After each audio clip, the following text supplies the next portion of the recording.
All right, guys, big show tonight. The Elastic Honeybee makes his triumphant return. We'll talk about NFTs, maybe some truly revolutionary ideas. I don't know if MBL is going to come through. We do have some interesting stuff to talk about with Top Shot Score, the Magic Johnson drop. We got some giveaways. Engagement Farmer Pete was paying you $500 to engage with him on his YouTube channel. We'll do that giveaway. We got a couple hot Dougs from our friends over there in the Dougieverse. It's Club Top Shot, or dare I say CTS. Let's do it.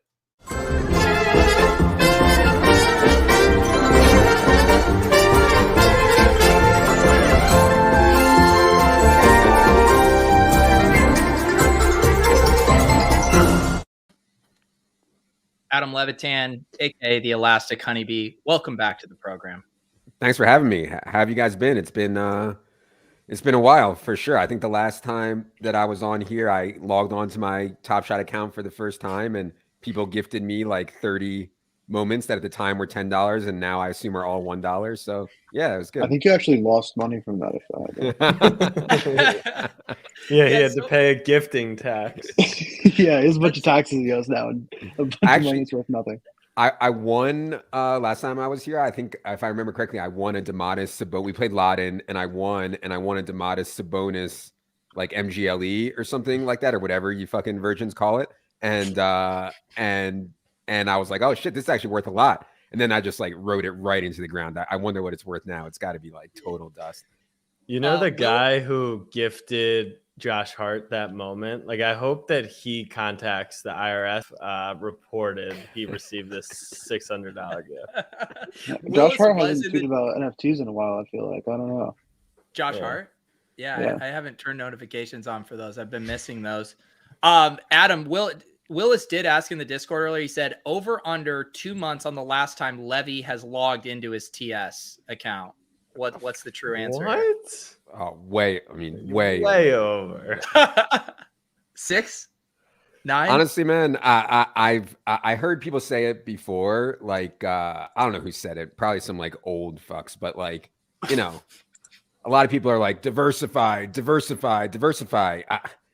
I man, put all my eggs in one basket and watch it really fucking close, and that's better for me. And that's like something that I learned like during this cycle. Like I thought I was gonna be fucking Top Shot bro and Zed bro and Punk bro and Crypto bro, and I realized that like diversifying is not it. It's put all your eggs in one basket. For me at least, put all your eggs in one basket and watch it super fucking close. And so yeah, that I just learned a lot. That's all I got to say about all that.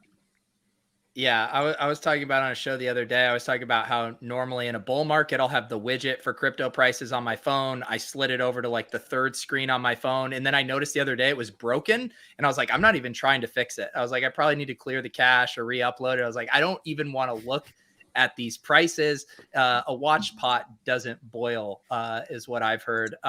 Peter Jennings, I've heard Andy, Jack. I've heard a similar thing about diversifying. I think it was like to generate wealth, you like concentrate your bets on things you feel strongly about, and to preserve your wealth, you diversify. But so I generally agree. I'm not much of a diversifier. The tip I got was that the safest bet is the stock market. It goes up 10% year over year. And I don't know, my Snapchat stock's down 90% to pre-IPO levels. And my stock portfolio as a whole has lost over 50%. So what type of safety are people talking about?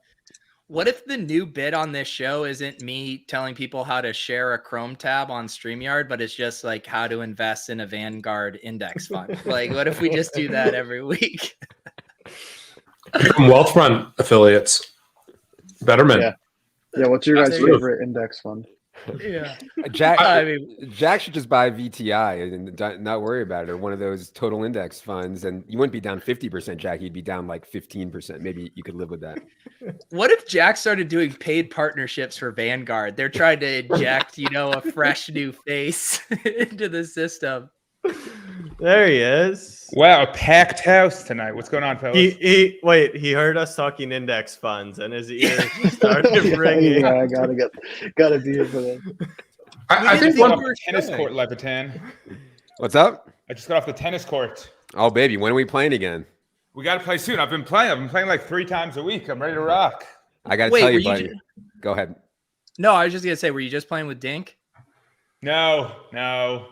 Dink knows not to ask on Tuesdays, but I did not shower yet. I'm a little nasty right now. Look, here are my tennis Wow. socks. Yeah. Look at this. Sorry, what were you gonna say, Adam? I was just gonna tell Mike that I've actually been getting ready for a match out here, and so I have a coach. I've been playing 2 times a week with a coach, so I'm ready. I'm ready for war. Hell yes. And I actually might have upcoming in August a match against Empire coming up also. That should be fun. So boxing or tennis? Tennis. Do I look like I box, bro? Is this like a low key kind of thing, or this is gonna be streamed kind of event? I was thinking low key, but I'm sure Peter will be there with his Periscope to document all the happenings. Of all the things on Pete's resume, the one thing that's not showing up is Periscope live streamer. I mean, just probably the worst part of Pete's business repertoire. It's not. I need to improve my Periscope skills, or we need to get this on Twitch, or do this, some sort of official. We should. I think people want to see it, but I do think, to Adam's point, and I think a lot of people are like, "Oh, I diversified into all these different things," and reality is, they were just heavy risk on assets that have all been correlated and trading together.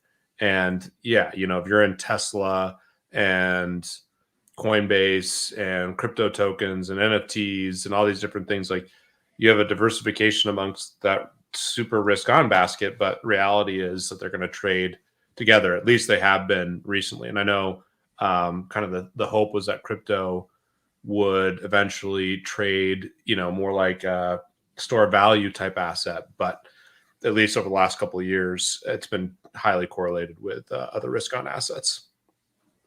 You just pull up like a chart of the NASDAQ and like the crypto total market cap. It's quite close. Pete, no one cares about that shit. How was Miami?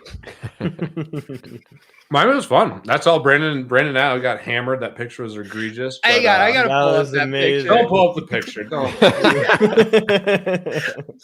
Brandon and Jeremy just looking great, and then Pete. Jeremy looks like he's living the full Miami lifestyle. Brandon's fit, and then I'm hammered drunk. Hammered. Look how many bottles of wine he has. We had we had a big bottle too. It was all time. Oh, I mean, look how red my mouth is. I mean, I'm hammered at this point. What time was this picture taken at?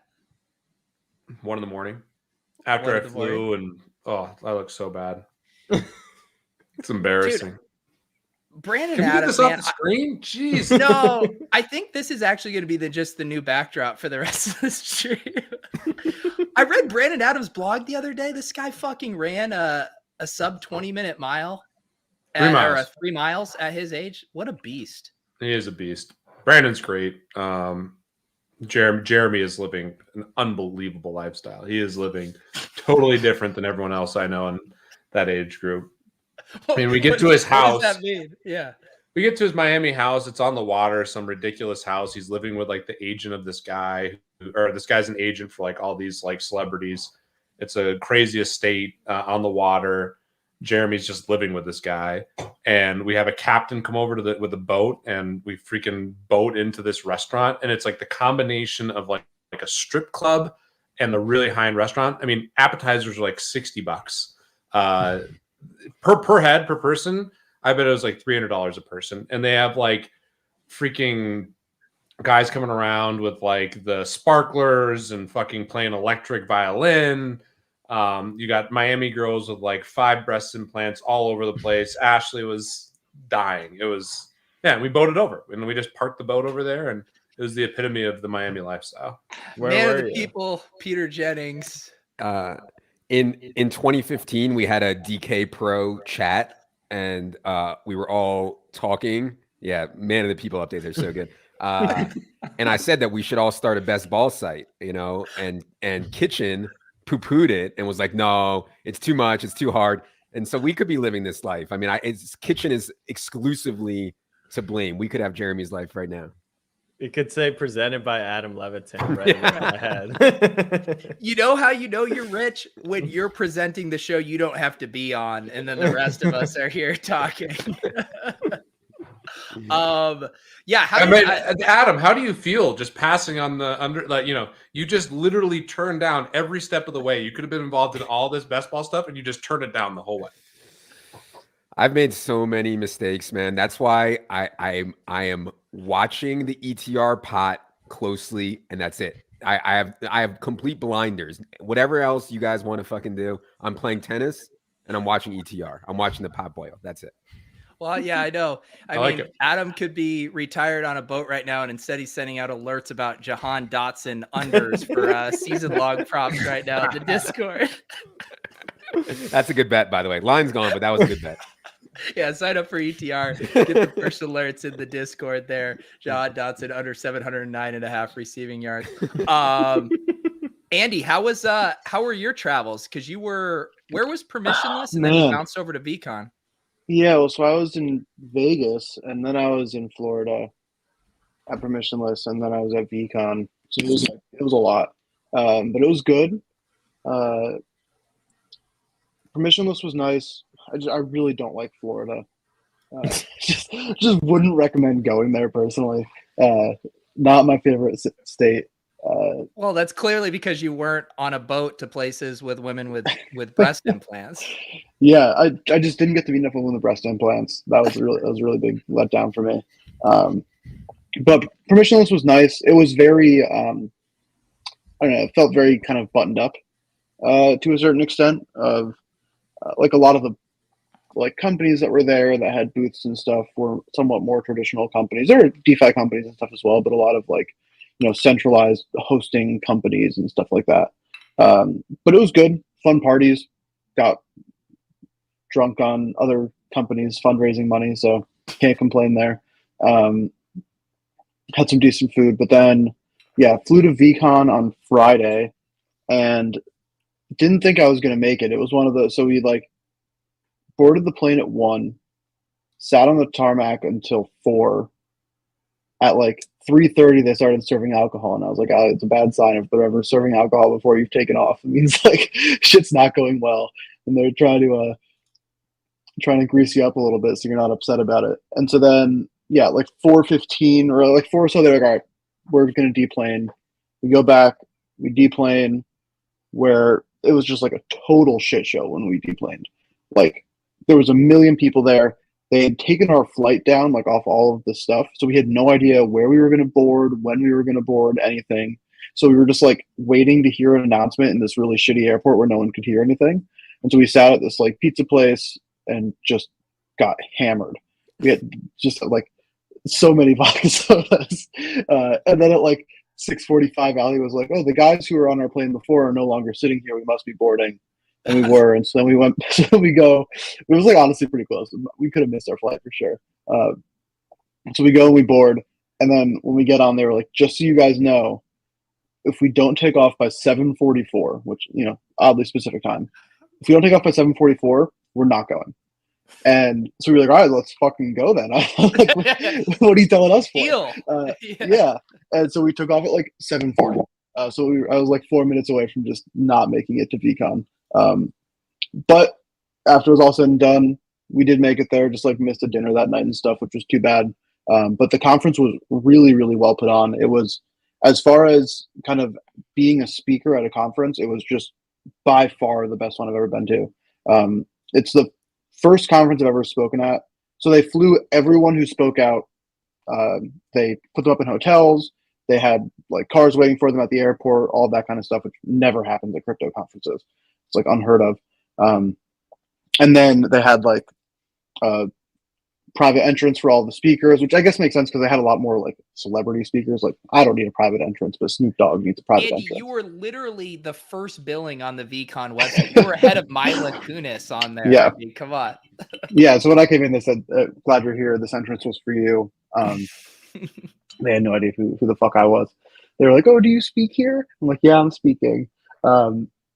But yeah, so then they had, it was really well organized in so much that there was, a whole agenda of what to do and a green room for when you were 30 minutes out from speaking and all of that. But it was really well done. I would say the space was really, really big considering it's the entire Viking stadium. And so there was definitely a little bit of empty space. kind of in the stadium since it was their first time doing it. But overall, if I was someone who like wanted to go to a conference who wasn't super into crypto, but like wanted to get more into Web3 and start to get a better understanding, and like you really cared about the quality and content of the speakers, I think like no question next year I would go to VCon if you were going to just choose one, which I did not expect to say before going there. But like everyone I spoke to who was a part of it was like really blown away by how good it was. That sounds nice. Yeah, I saw some clips from it there. What was your panel specifically? What did you end up talking about? It was just on smart contracts. It was me and then Richard from Manifold, who's the guy who notoriously turned down the $10 million offer on his CryptoPunk. Oh. And then Nate Alex, the guy who made like chain faces and stuff like that. It was the three of us. It was a great panel. It was a lot of fun. We had a good host. We kind of just talked about like a bunch of random shit. Just, you know, what we're excited to see that smart contracts can offer for like NFTs and Web3 and all of that we don't currently see now. Random things like that.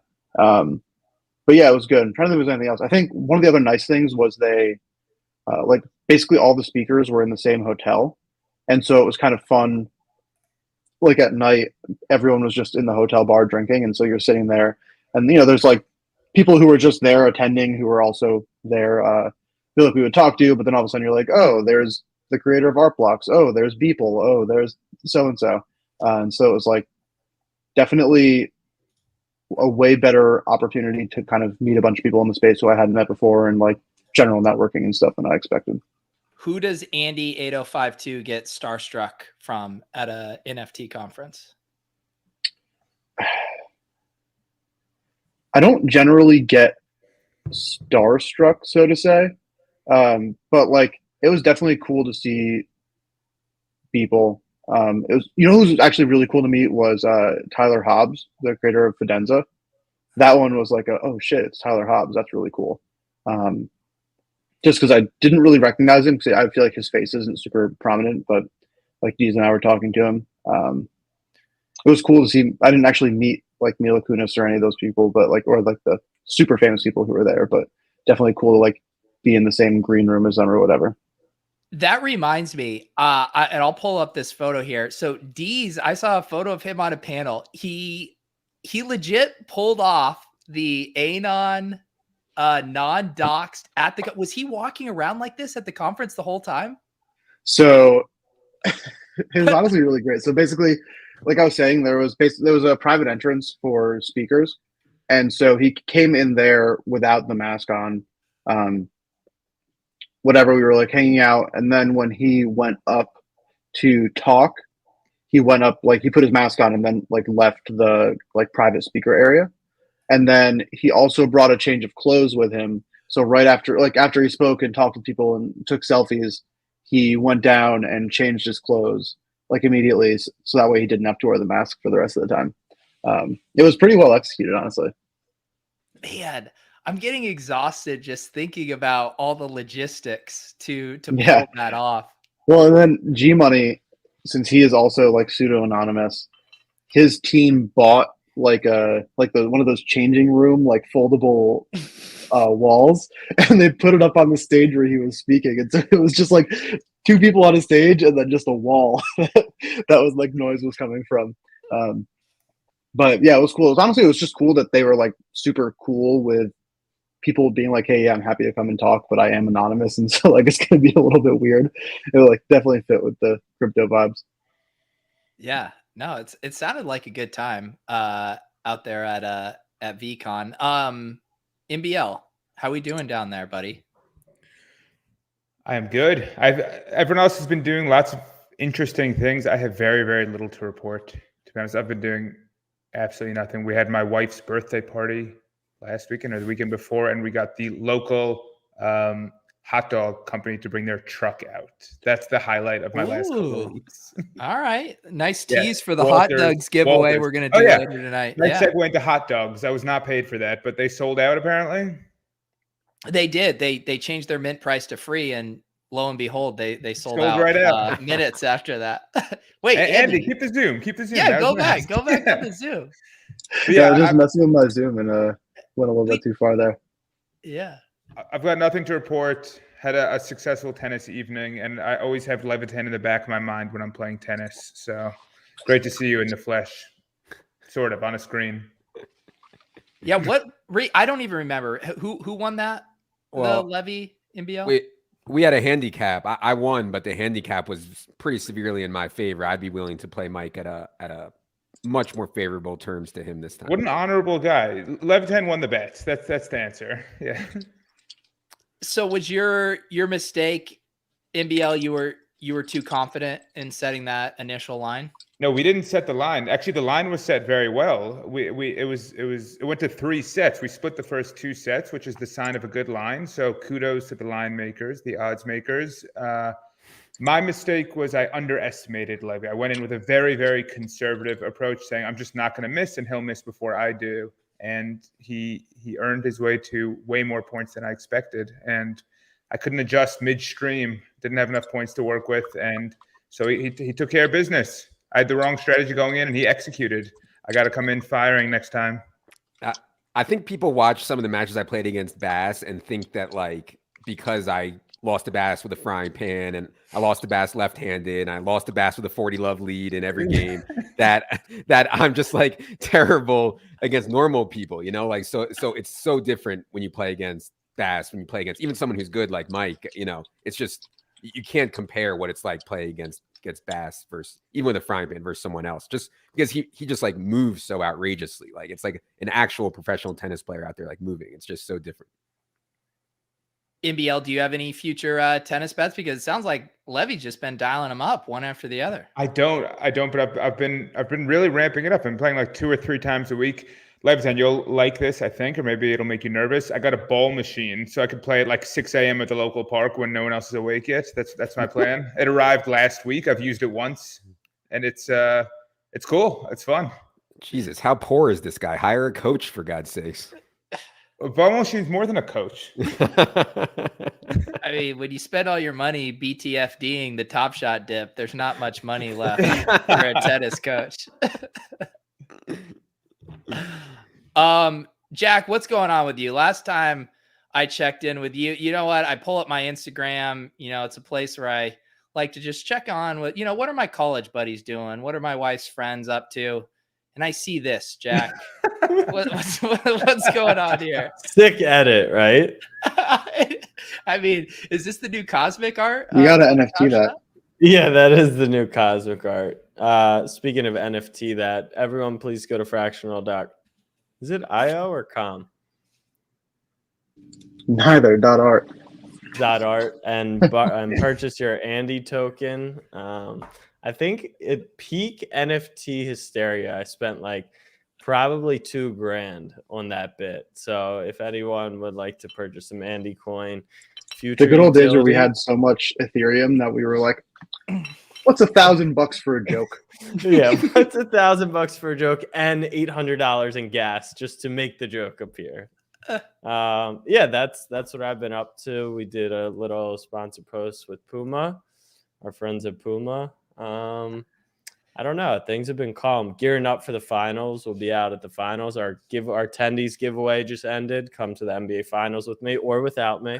Up to you. But all expenses paid. Wait to see how that plays out. Can you guys do like a high schooler deciding what college they're going to reveal of whether you're going to take Jack up on going to the game with him or bringing your own +1? Yeah, that would be pretty funny. Oh, I put out it's not my rankings, but you saw my quarterback rankings. I was getting a lot of, any rankings, obviously, you get a lot of beef on. But what I liked about this site is that it didn't have you rank the quarterbacks. It had you pick between 2, and then it kind of automated. It's not like fully like you pick until you get the exact order. What the fuck is this? What is this red background initially is just so. Yeah. So I cut out, I apologize to the podcast who actually put together the entire tool, but I did cut them out at the top.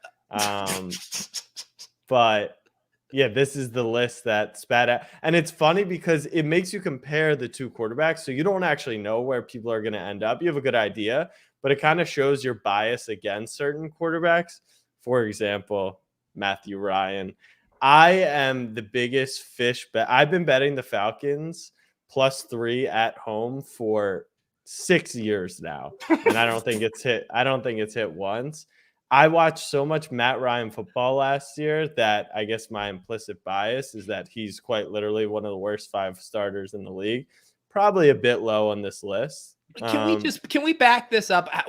By what metric are these ranks? Because we have a panel here that's ready to roast you. So just tell us how you were ranking these, and then we can appropriately levy our criticism. That's fair. That's fair. So my quarterback rankings, and I have this, reply to the tweet, so I try to give as much context as possible, is on the quarterback by himself. So you have to consider, don't consider past, don't consider potential, don't consider system, don't consider the skill, don't consider the coach. If you could just, so that's why you're able to have Trey Lance so high. Well, because so you didn't that have to consider any playing time. So when I put that framework, the 2 most common are him and Lawrence at 15, 16. I view them as incredible prospects, and so people are like, well, Lance has only played 3 games. So I say, okay, well, CJ Stroud is a better quarterback than Nathan Peterman. He's played 0 NFL games. So the Lance one, the biggest outliers that people have pointed out, they don't like Ryan at 28, which I understand. They don't like Lance all the way up at 16, which I understand. And Lamar, I actually put Tom over Lamar, but I guess I put Lamar over someone else, and it really fucked with the ranking. So yeah, I would have Lamar probably at 5 there. But outside of that, I got a couple people who said the list wasn't terrible. Which that's a win. Jalen Hurts getting drafted. He's 21st on this list, below a bunch of just. So, but Jennings, these aren't fantasy rankings, right? That's not fantasy. In fantasy, yeah, he's top 10, but Hurts stinks relatively to, like, he's not good at quarterback. This is like engagement farming 101. You should have done this bit in the video, man. You could have had if you put up rankings that are shitty, you get so many fucking. These aren't shitty rankings, though. I think that's the problem, is they're not shitty rankings. Well, yeah, the idea of engagement farming is you have to pull it off so people think you're serious, right, but actually you're joking. Jack, right. Would you view these rankings? So are you saying on a 1-year time horizon? Or are you saying any organization should be willing to trade straight up for a quarterback higher on the list? What I'm talking, like, 1 game time horizon. This is the aliens come down. And we have 1 quarterback to play the aliens. Because like everyone's like, how could you say Mac Jones is worse than Trevor Lawrence? And in my head, I'm like, I don't know. Put Trevor Lawrence in that Patriots offense with Bill Belichick. Like, he probably is fucking better than Mac Jones. I mean, that's just. But Jack, so the aliens come down, and you'd rather have Matthew Stafford at quarterback over Kyler Murray? Yeah. Oh my God. Are you kidding? Kyler is the most overrated quarterback. The aliens deserve to take over. Right, the aliens deserve it. They're not that bad of rankings. Like, outside of the couple that, like I said, I didn't rank them 1 through 32. They kind of just happen. I do think people are sleeping on Watson. Off the field, sure, but on the field, no one's sleeping on Watson. He's going in the 8th round of drafts despite a potential. He might not even play. Yeah. The one that stuck out to me is, like, Justin Herbert is outrageously good. Like, I mean, he is. But who is he better than on that list? Stafford, Deshaun, probably Lamar. Yeah. I think he should at least be 6. I think Watson healthy is better. Watson healthy playing is a better quarterback, but I love Herbert. Definitely better than Lamar. No, I love Herbert too. Man, we might not even seen the best out of Herbert yet. Herbert is outrageously good. But agreed. But like you said, in a year, if this was, franchise quarterback, Herbert's probably top 3. I mean, he's definitely top 3. But this is tomorrow. 1. This is tomorrow. This is the same quarterback who, with more weapons, lost to Derek Carr in a winner-go-home game. So that, like, I don't know. In Jack, Derek Carr is good, though. Yeah, he is. And this experiment has nothing to do with their teammates, right? Clearly, with Rodgers at 2, this is just pure talent. The aliens say you get to assemble your 10 other offensive players. Exactly. We got to work on the formatting. This is like one of the most atrociously colored and formatted screenshots. Well, I think that's what probably you're trying to become an engagement farmer and trying. I have about 266 comments on my most recent video, Jack. And that's the thing you're not understanding is the awful formatting is what makes it great. The Puma picture is what makes the engagement farming great. Your content was too well put together. Like you gotta fuck up the camera. You gotta like have subtitles that don't read well. You gotta have like, there's so much that, I mean, you spend a day on a farm, spend a day in my Twitter drafts, and then we can talk about peak engagement. I mean, if what we're seeing is the good stuff, I can only imagine. Yeah. Okay. That's what I've been up to. I mean, holy shit, Jack. I did just notice the engagement you got on this tweet. I didn't even see this tweet until right now. 854 replies. I'm getting fucking outworked as an engagement farmer. How many quote tweets? That's the real money number. Let's see. Yeah, that's how you know your tweet was really bad. Or really good. Controversial, I should say. What? Whoa, you can't just scroll I'm by. scrolling by someone saying they like that. These are all too good. Oh, here we go. You need all of your football privileges revoked immediately. Tell me you don't watch football without saying it. I mean, Jack, this is a Trey Lance and Mac Jones are better than Tua, bud. There are, which that's just incorrect to a six. I thought there were actually a couple agreements, which you rarely find, which made me think it wasn't the worst list of all time. Like it could have been worse. That's all. Play the game. I'll link you guys the link. I'm curious how you're ranking, how they end up.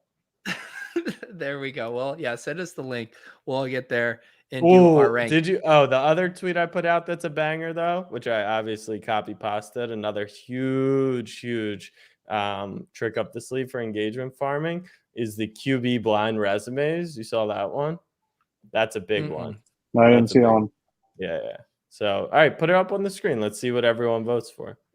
No, I like this comment from Matt. From Mike is Jack. Max entering this year in BBM3, and when is he drafting so we can get that extra edge? From 10 to 11 a.m.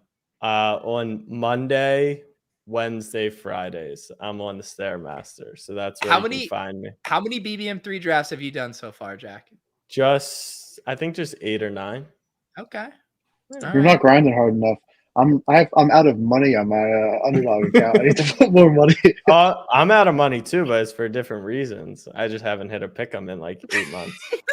just out of money, period. Just forget about underdog. Just out of money.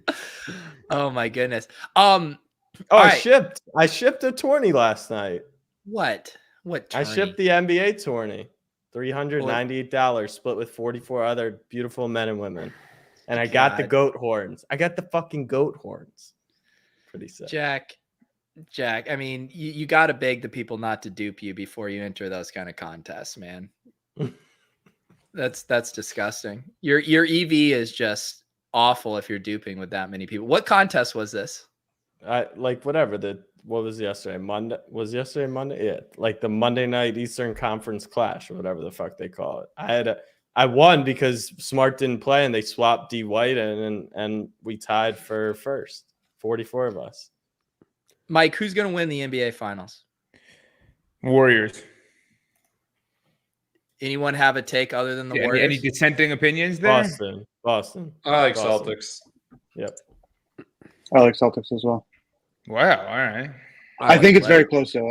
I don't feel. If you told me Boston stayed healthy, I'll go Boston. Serious injury. I don't want any dupes, so it's fine. Just me on Warriors Island over here. Obviously, you'd bet the Warriors over the Celtics now, but if the Celtics get in, I like the Celtics. Yeah. Levy, what are you at? I think the Warriors, are by far the best team, but yeah. I don't know. I haven't followed NBA too closely, so I'm not a great person to ask. I want to ask you though, Mans, did you get any blowback on the engagement farming video from actual engagement farmers like the Thread Boys and shit like that? Did you get Jack? Any blowback? Like Mike? Whoa, I am not a Thread Boy. And You can No. excuse my most recent tweet, which was a thread, but that was for the safety of our people. But I am not a thread boy. I've been doing more rants than threads recently. That you put a thread emoji with. Well, here's the that's thing. People have to open it if you put that. That's the rule. I actually bucket engagement farming, which I mean, Jack is the premier engagement farmer, different than like threads to me are aspiring for thought leadership. It's almost like a different thing where it's like you're trying to bring value and you want to become a domain expert.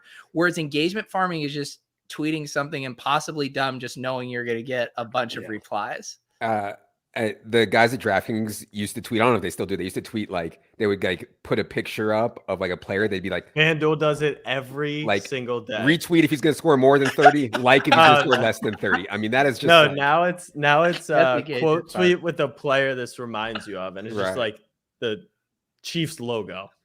It's like fucking pre-Solms. All right.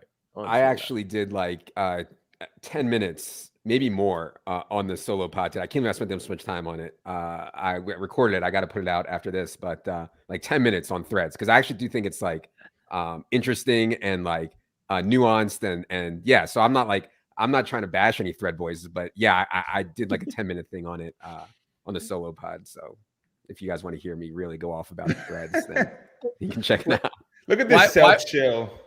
While we're doing this, might as well do my giveaway. So I did, as part of my engagement farmer video, I did, if you made it all the way to the end, if you commented with a farming tip, I decided to pay you, one of you, $500 to engage and comment with you. A bunch of you lined up to do that. So why don't we spin right now to find the winner of the $500 Peter pays you to engage with him. Good luck to all of you who have been farmed by me. Mike Robb was in the chat earlier. Yeah, Mike was who asked. Yes, he wanted to get in BBM3 with, that's fantastic. with Jack.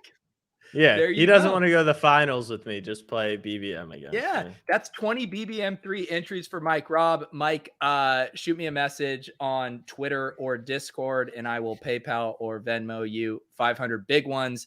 Thank you for being a wonderful crop to my engagement farming, and thank you to everyone for engaging with me, because I'm not as good at it as Jack and I have to pay people to engage with me. No, I do that too. I did this Stingley retweet and follow. You just got to throw out the big bucks. I know. 500, I was trying to I felt 500 was a good number. Solid. That's solid. 500 is very strong. The problem is you're trying to go cross-platform, which is very difficult to pull off, which I appreciate and respect. But just, being conscious of stay on, when you're on a platform, it's easier on said platform. Yeah. No, I think I must have set a YouTube record because I was almost to 300 comments and only 1,000 views on YouTube. So my comment to view ratio is absolutely incredible. The YouTube algorithm is too smart for my engagement farming antics, apparently.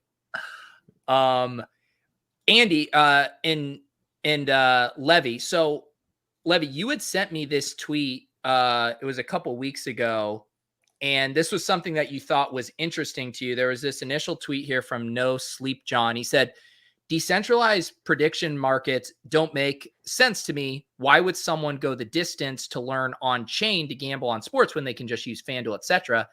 And even if they're onboarded to crypto, why would they gamble on sports and not shitcoins, NFTs instead? And then Andy had a reply saying, I actually feel pretty confident we will see a popular on-chain book making for sports politics, but I don't think it will look like an on-chain prediction market and more like a peer-to-peer exchange. So, Levy, why did this tweet get the idea juices flowing for you? Yeah, I mean, this was two things. First, people don't understand that if you win when you're betting on sports, you don't have access to betting on sports anymore. Like, I literally cannot bet in Colorado except on one site. So the way around this is some type of exchange. And I think that's what Andy's looking for here. Second, the reason it interested me, because like I'm so, and no offense to you guys, I know you guys are into it. I'm so fucking sick of stupid fucking goons and apes and animals that are PFP. Is so fucking stupid. I want to see this technology, which is like, I think going to change the entire world, used for shit that I actually care about, i.e. betting on sports. So I was like, man, Andy's like the smartest guy I know in the space. He should drop this fucking I don't even know what the fuck's going on, fractionalizing punks or whatever, and make a fucking sports book that we can actually use. Now we're talking about some fucking utility. I can't even bet. I'm in the state of Colorado, supposed to be landed the free. I can't even fucking bet. Big thanks to Andy. What about and the this community blockchain technology? Maybe I can start fucking betting again. So it was twofold there. So few things on this. One, Nigel Eccles, I think, is working on it. They're starting in Australia where there's less regulation, right? So it's not like a brand new idea, obviously. No, of course. Two, your type of bets that you're limited on, who's playing the other side of them? Like, who's backing them essentially? So like in an exchange, what would happen is like I would put out that I want Traylon Burks under 80 yards. And then I'm just open for business. Anybody who wants to take it can take it. Right. But is there people, I guess you'd be hidden by a wallet address and you just think like Fish would just match up with it because they want to bet the over on Burks? It doesn't have to be Fish. Like a lot of times sharp people are on opposite sides of stuff, like it doesn't have to be Fish. But yeah, I mean, hopefully somebody, I'm out here to fucking make money. Hopefully somebody who doesn't know what they're doing would pick up my side. Yeah.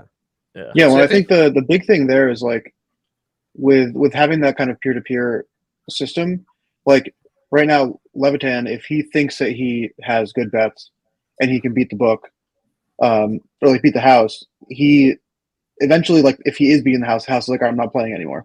I'm done. And in the current system, then he's just kind of fucked. But like if you have it as an actual peer-to-peer exchange and he has the funds, you can basically say, all right, I'm the book. I'm going to start making lines, and if people want my lines and they want to play them, they can play them.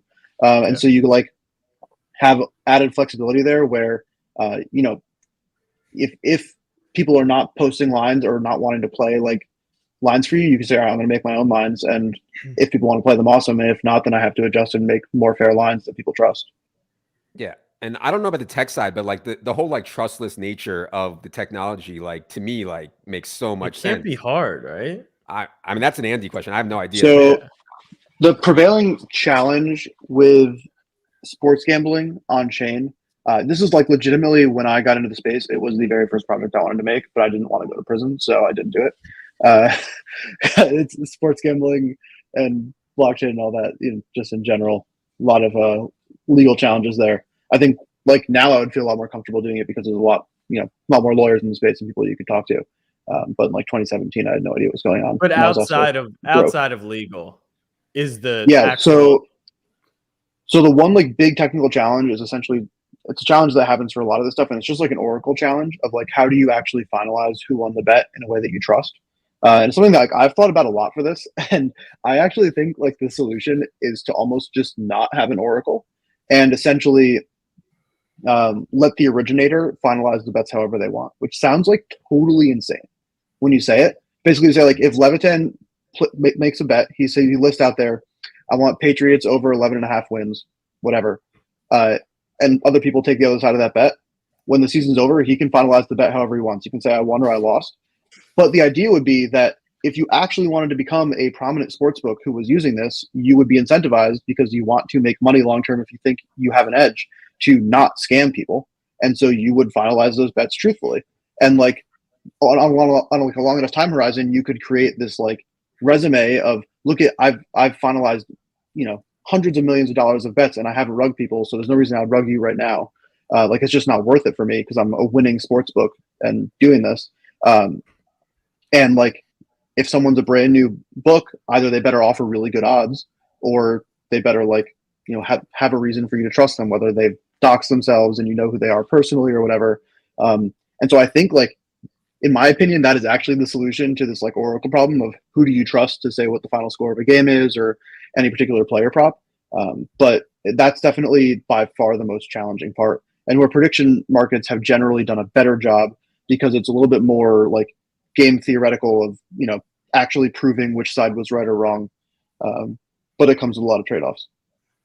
The problem, so this has been an idea that a lot of people float around. I've looked into this idea. I love this idea broadly, but it ends up not working off chain or on chain for a variety of reasons. And the main reason is liquidity. And that's because my theory is that you actually need to incentivize liquidity. So let's say Adam wants to go out there and put up all these lines. if he's putting out sharp lines, it's hard for him to find people who are taking bets. And the bets that they end up taking, they often end up taking because there's news. If you're setting the market without the juice, like the books are, you end up being a sitting duck. People don't take 99% of your bets. They take 1% of your bets where you're exposed to something that you didn't have in your original calculation. So this process has been tried so many times. There's been a ton of betting exchanges. There's been a variety of prediction markets on chain, and they've all failed because of liquidity. And that's because there's not enough incentive to be creating markets. And that kind of goes back to like why these sports books and these operators end up doing it is they have huge juice, and they don't end up holding that much either. That's the crazy part. They don't end up holding that much. And that's with the business model where they cut off people who win as well. So it's a really complicated challenge. We saw Polymarket have a really big market for the election. And I don't know, Andy, have you ever looked into how they kind of handled the grading of the wagers? And I know Augur also had the Oracle system, I believe. Augur was so their whole because that was like the so their whole thing is prediction markets. And so like they're basically, the way that it works is like when the bet is like finalized, so with Augur, it like was basically this like token reputation system thing where like rep holders would stake on which side of the market won, and if there was a dispute, the entire project would fork. It was fucking crazy. It was like the most complex shit you'd ever see. But basically the entire project would fork, and like both people get paid out, and you now would have a totally new token that like had disagreed with the previous token. It was like this really, really complex like dispute model. We've seen some like more elegant solutions lately. I think Polymarket just uses an Oracle. I think they use like Chainlink Oracle or something. I'm not totally sure. But it's a pretty unsolved like part of the problem if you are not comfortable having like a relatively trusted Oracle setup. Like I could start a decentralized betting exchange, but then also just like personally update all the stats if I wanted to, and like it would work fine until people don't trust my stats for some reason, or like there could potentially be some level of, not potentially, there is like a level of centralization risk there that probably wouldn't float great with like regulators and stuff. Yeah. The liquidity issue is a huge issue that Pierre described, because like, yeah, I would put up numbers on certain things, but I certainly don't want to sit at my computer all day waiting for some version to pick me off because he has some information about some guy who's not playing. I guess I envisioned it more as like all these crypto bros would just be in there blasting, looking. They never blast on exchanges. They've never gotten people to actually fire off. Like, well, Betfair has liquidity, right? I mean, on certain things, and they'd have way less liquidity than these centralized books. Like it's just not even close. Yeah. Like, you can go out and bet. Like I've bet on, I know there's ways to get down there, and even for like golf and some of these markets and it's really, really tough. There definitely is more liquidity there, but the thing that I believe they actually have incentivized liquidity for the market makers. And that's what, to me, the answer is you're going to need to get creative in terms of, if you're posting markets, you should get like a 2% VIG or some amount of VIG for basically, taking on the risk of being a sitting duck. Yeah, for sure. Could there be a back end where you post liquidity so that you don't have to sit by your computer, but similar to like lock, at some point you could get out of the bet if there was, news that shifted the line? But then how could you ever make the bet if the other person can get out? I mean, you need transparency and trust. And that's the other thing too. It's not just like there's news stuff, but then like weathers becomes a huge thing. There's a million reasons why the markets could change. And if you've posted up these lines, you are sitting duck ultimately. I mean, you can post up great lines, but there's going to be inefficiencies somewhere.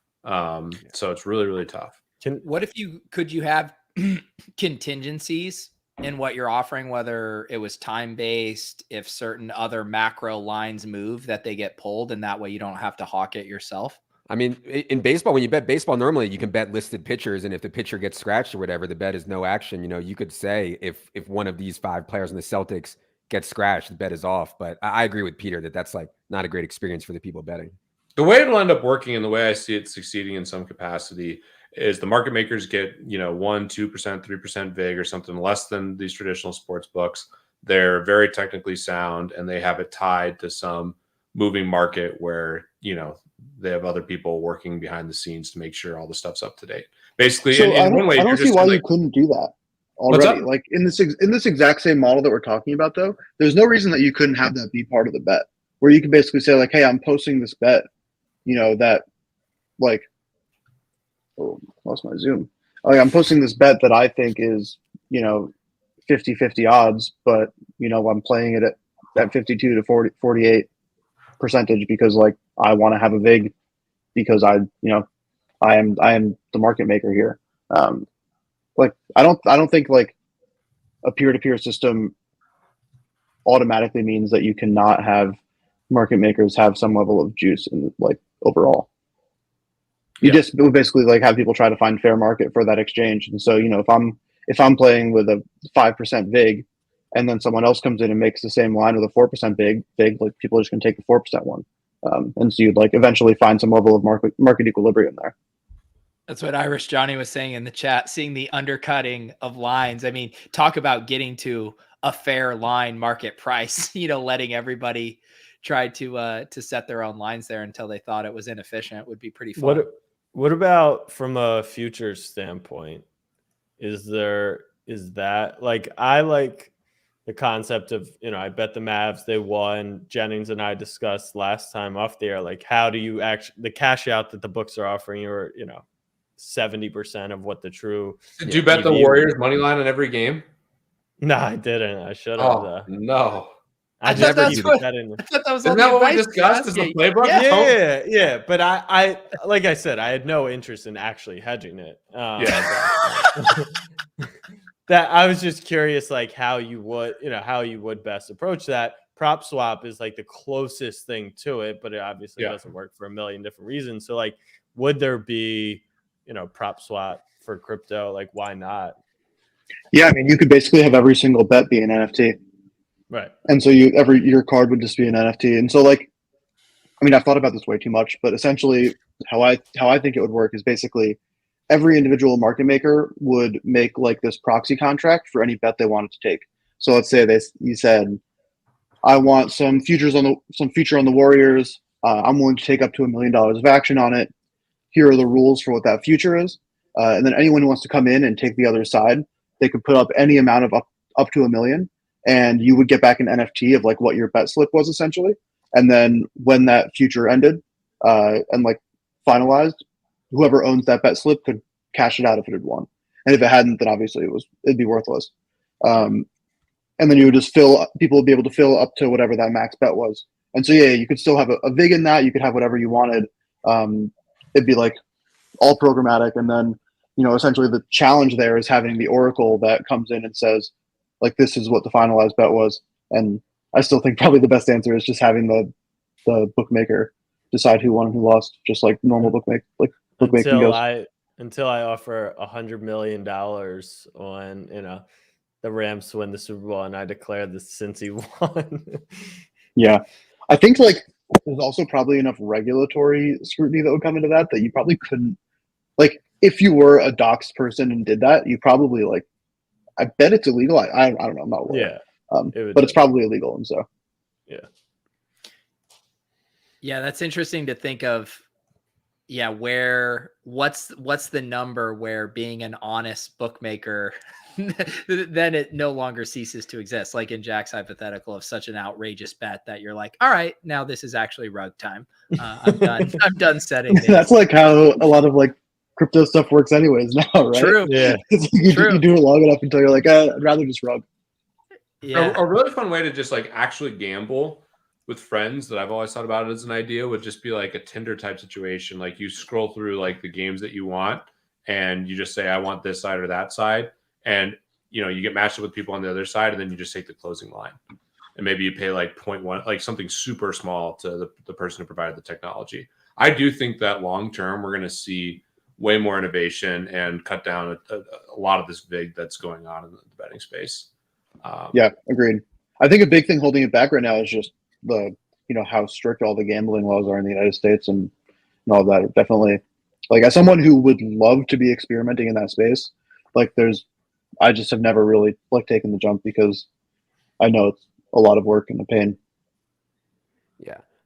I'm just excited for Andy to take the leap from cartoon animals to actual things that matter, like sports betting. So that's the most important thing to me. Well, I was gonna say Andy was saying you create an NFT for the future. You could create one big NFT and then fractionalize it, and so everyone who wanted a piece of that Warriors future could get a piece, and then your sports betting. You just think other people party bid for We're losing you, Andy. He went to the future and now he's back. I was saying you could like party bid for a bet. You could be like, oh, I'm trying to fill $50,000 of this bet. Come bet with me. Yeah. Yeah. The chat likes, I like that Tinder idea, Peter. And so I do too. Fleshing that out further. So you're saying that, if you post that you like the Warriors -3 and then someone wants Mavs +3, that the ultimate bet would still be settled. It won't even be with the spread. Don't even think about it that way. Like Okay. It'd be a strictly entertainment product. I want you swipe through the games at night and you just go boom, boom, boom, boom, boom. Here's the sides that I want. And you just have some closing line mechanism. I mean, we could take a blend of sports books or try to figure out what like a true big free line should be. And that's what the line would be on each game. And you get matched with people. I hate when it's not locked when you bet. Like the way horse betting works, that blows my mind that you don't actually know what you're taking when you place a bet. I can't handle that. Yeah, this is going to be just for people who literally like, I'm about to sit down and watch the game. Give me some entertainment. I'll swipe right on the Warriors and I'm getting the line. Yeah, like not. Yeah, that's great. And then they don't have to think about any price. They don't have to think about line shopping. I mean, all that stuff I want to do. A lot this group's going to want to do. The people watching the show, the majority of them are going to want to do. It would just be strictly an entertainment product, and maybe you take 0.5% or 1% or something really, really small, and you're basically just giving people a big free bet. And so you're saying if there's a team that's a 30-point favorite, then people just aren't going to take the other side, and that bet just won't. No, they would. They would get +30. I'm talking the spread. So let's say you go through the NFL games, right? You just swipe every single team that you want, and then you automatically get matched up with everyone else on the other side. The problem would become you'd obviously have unbalanced sides, and how do you handle that situation? Okay. But you just take the closing line literally. Like the bigger problem too. Line would you be using? That's what I was saying before. It's pretty easy to come up with what like the official line should be. Like Shilling, my own company, Unabated has the unabated line. That is like, to me, the best big free line out there. So they basically have taken a combination of like Deck Prism, which is one of the sharpest books, Bookmaker, Pinnacle. Maybe I don't think they're using DraftKings or FanDuel, but they have a combination of books, and they've actually back tested those books to see which books are the most accurate on certain sports. So the unabated line is like, to me, like the gold standard of what like a big free line should be. Interesting. Mike, would you play Tinder sports betting? No, it drove me nuts that I don't know what the line is at the time. I would not do it. You'd just get the closing line. I know. Anyone who wants edge, it'd be stupid. It would just more be like, you'd feel great if you're just sitting at the bar or at like a country club or whatever, any spot where you just literally want to watch the game and bet on it and know that you're, instead of losing 4 or 5%, you're losing. Yeah, if you have like 1 minute, you just want some action, so you don't want to do any analysis, and you just know you're getting an even bet or a fair bet. That there's some appeal there, but I like to do the work. I mean, that's something that I do. What'd you say, Andy? It's something that I do. Like if I'm at the bar with my friends and like some random basketball game is going to go on, and like we're just hanging out, I'll toss $25 on whatever team I'm rooting for just for fun. And like what the line is at the time that I'm doing that, I really don't care. It's more just like a social fun thing of like, hey, let's all bet a little bit of money on whatever team we're rooting for. You ensure you get a fair bet this way, which is nice.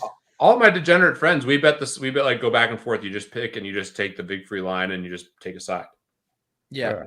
So in theory, it should just basically break even if no one has any edge. I mean, it would be fun too, even if like there were apps that you could use. I mean, the Super Bowl enjoys the squares things, where if there were these turnkey things that you could bet with your friends, where it's like, oh, we all put, $100 in this game. And then there's, various things that pay out, whoever select, selects the highest scorer in the first half, or whatever the odd number is that ends. Like, just ways to bet with your friends like that, that could facilitate and provide that, I think would be interesting. Mike, let's talk a little bit about, because this was a pretty big week for Top Shot with introducing Top Shot Score. Give us kind of your take on, the ramifications for this. I've read up a little bit on it. I know some people are upset, some people are excited. What's your take on the unveiling of Top Shot Score? I like Top Shot Score as a concept. One of the complaints I've had about the Top Shot market is that it's Dapper plays puppeteer effectively, and one of the ways they've done that is by creating this calculation for collector score that incentivizes oddball style collecting.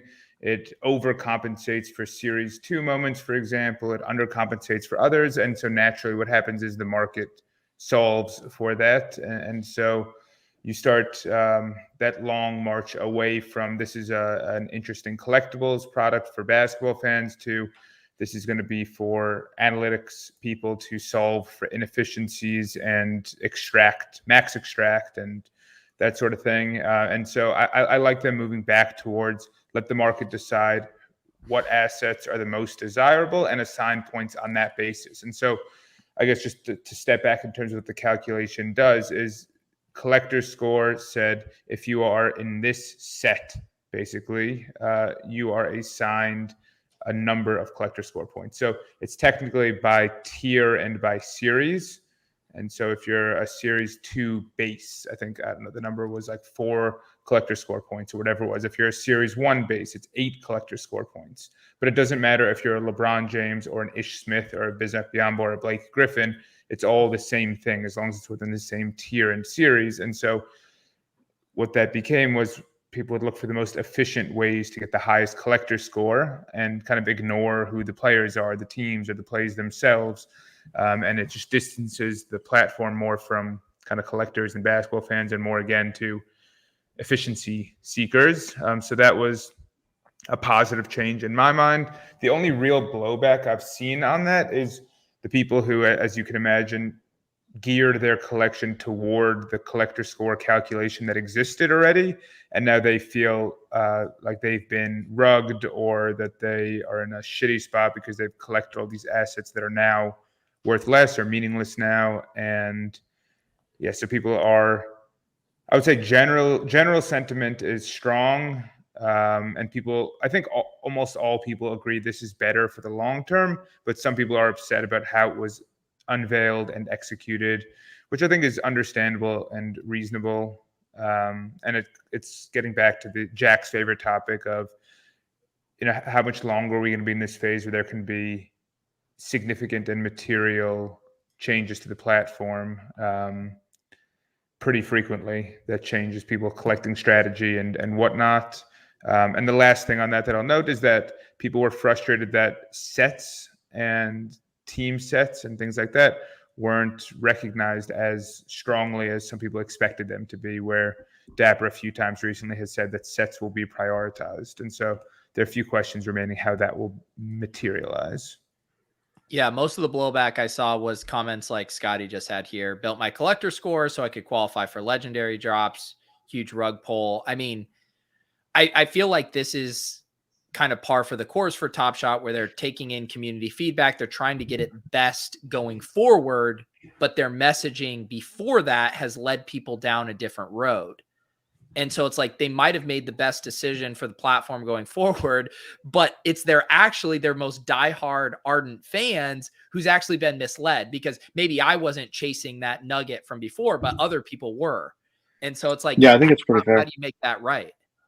Yeah. So the question is, how did people, how do they compensate people in any sense? What do they do going forward? Can they give us confidence that this Top Shot score is here to stay so people can plan accordingly? Or is this also subject to change? And so if I were in their shoes, I would say, look, we're not tweaking this at all for the next 6 months. In 5 months, we'll make an announcement about our plans going forward. Like it or not like it, it's subject to change. If you don't want to participate in something that's subject to change, kind of ignore the score and do whatever you want, but give some length of time for this to marinate and materialize. And what do they need this score for? Why gatekeep the drops, I guess? So I think the long-term idea is to go back to what they were trying to do before, which is make the drops attractive again and plus EV again, I think, or use the score to offer people more rewards and more things. And that's a big question also. People are like, okay, great, we have this score. Generally, people accept this is a smarter calculation that better aligns incentives, but why do I want a high score? And I don't know the answer. Dapper did put out a message this week saying that they are going to do flow token airdrops to everyone who's KYC'd on Dapper. I don't know what that amounts to or how much that is or how they're going to calculate who gets what. They called it a truckload. Well, truck emoji load on Twitter. Yeah, that feels like it's just setting up for failure. There's a lot of people who have KYC. Is flow worth anything? They can't right be now? giving everyone like 20 grand. I don't know what people. Is flow worth anything? I don't know. I think it's like $3 a token or something right now, or $2.50. I don't know. What is did I see something about a forthcoming flow drop for Top Shot users? Did anyone else catch that? What do you say? That's what Mike just said. Okay, yeah. Flow token airdrop. It's not even rumors at this point. I worry that message they put out, that the truckload is as Andy and Jack said. People are going to be quoting that and screenshotting that whatever they send out does not match expectations. So here's the thing. Flow's market cap right now is $2.9 billion. The market cap of all Top Shot moments right now is only, 700 million-ish? Less? I don't know. Less these days. Yeah. So, who knows what the hell kind of metrics they would use, and I don't know how much flow Dapper has, but, it would not be that hard to reward everyone 10% of their account value. Not that that's how they would do it, I don't think, but all things considered, not that much of the total supply of flow. If they really wanted to change sentiment, get money flowing back in, it's a serious lever that they can pull. I generally am expecting nothing and hoping for the best, but there is a world there where they could really, really pump some cash into that market if they wanted to. Pete, you have any takes on this? Sorry, I was muted. Well, I saw they raised another round. Again, the thesis. Yeah, that's what I saw. Down or up? So it's like a $750 million round. Let me see if I can find it here. Oh, is this recent? I don't think I've heard about this. I didn't see it either.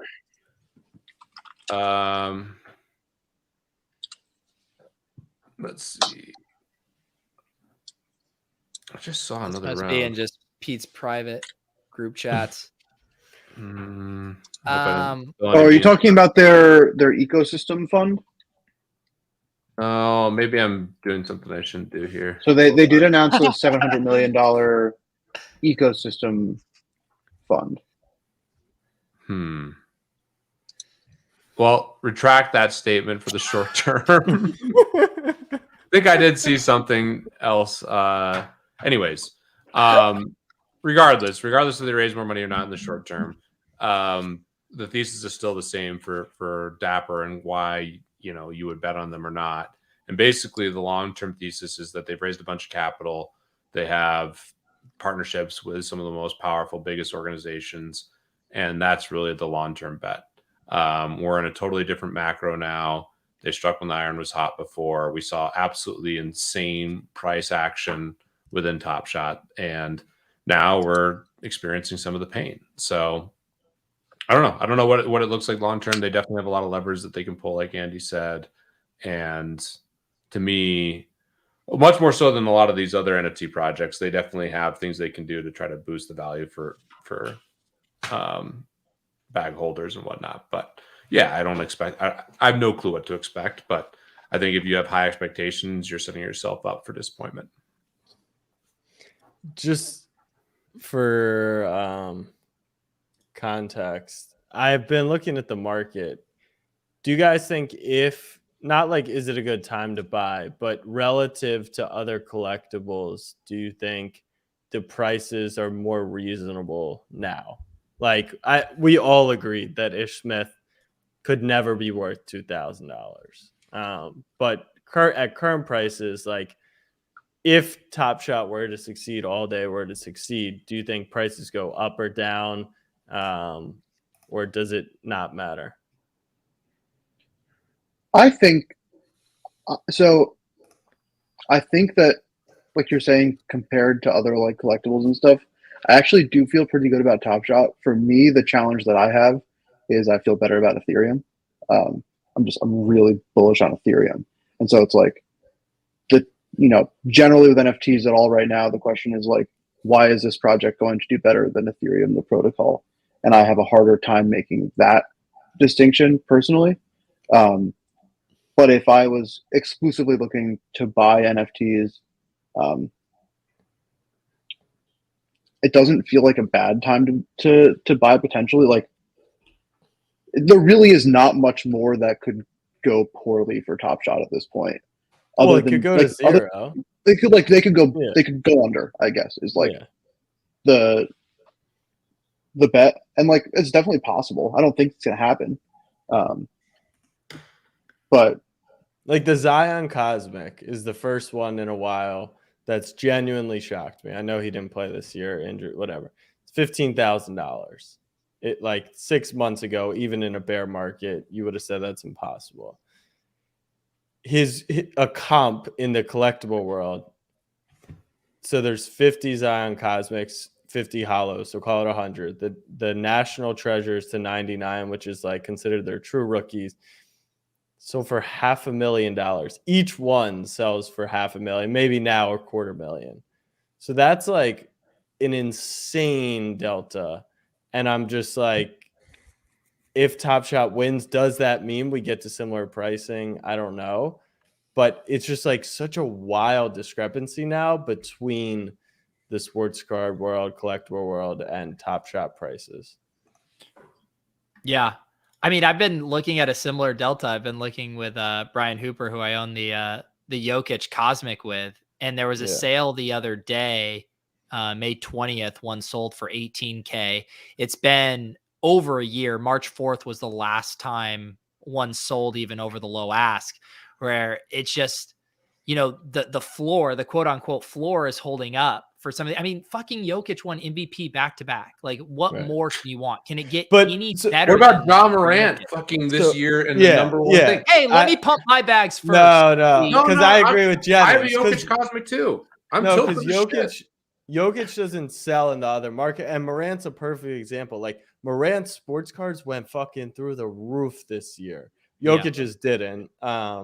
So it's the same idea with Zion. Like people are bet on potential. That's a whole different conversation. But the fact that those things sell for $500,000 or even $250,000 and the Top Shot stuff sells for $15K, like I guess my question is, if Top Shot wins, if Top Shot exists 10 years from now, do you think that moment outside of Zion's play, like if he played the way everyone expects him to, is worth $250,000, or you still think there's not that market, or I don't know. Yeah, every single mainstream media and financial podcast and space and all content, they're all pointing to how do we know it was a bubble? What was the crazy behavior? And like all of them are pointing to NFTs. The one that gets dunked on the most is probably Bored Apes, which is still held up pretty well. But even like Kobe was talking about today, an amazing podcast on Unchained with Kobe and Chris Berniski. I mean, he was talking about how just some of the behavior and like, I mean, that's the perception from the outside. I think the next wave of innovation will hopefully help a lot of these like projects that last long term, but we still have so much garbage to flush out. And some of it's been flushed out, but it feels like a lot of stuff needs to be flushed out. And I don't know if Top Shot, I hope Top Shot's not including that. I still have a big bag personally, but I broadly think it's a good bet. I don't know. Andy, what's your perspective? I mean, you just saw Veecon, which I heard again was like the best conference so far. And I know there's still a lot of believers, there's culture, but there's still a lot of crap out there that's still worth something, right? Yeah. So I think like thinking about Top Shot more for me, or just like and like comparatively to the rest of NFTs as a whole, and also comparing it to the trading card market, I think it's in this really weird place where it's like the people for the most part who were a big part of like the Top Shot craze generally moved on to like super degen NFT stuff for the most part, or they just kind of like stopped doing Top Shot, or they kept doing it but like have basically lost money for the last year, and so like I do wonder, comparing it to traditional trading cards, if just like the actual collectors who are doing these things because they're really, really, really into sports collecting, most of them just aren't here yet and don't care about it. And so, whether or not they ever will, I have no idea. I certainly hope so. I would bet on it. But right now, they're clearly not. And then the people who are into the NFT game and all of that quickly moved on from Top Shot because I think it had so many issues. I think it kind of missed its window to continue to be this like crazy NFT hub hype cycle place. And so they all went to the even more degenerate 10K mint PFP and all of that.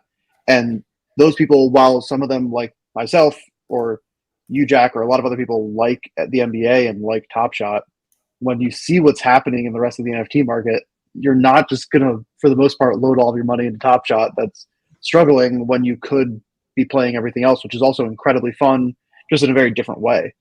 And so I think it like has found itself in this really weird middle ground of just not being as fun and insane as the normal NFT market because it has these rails of the NBA and being, more centralized and hosted by Dapper, and then not being established enough for the people who are kind of outside of basketball.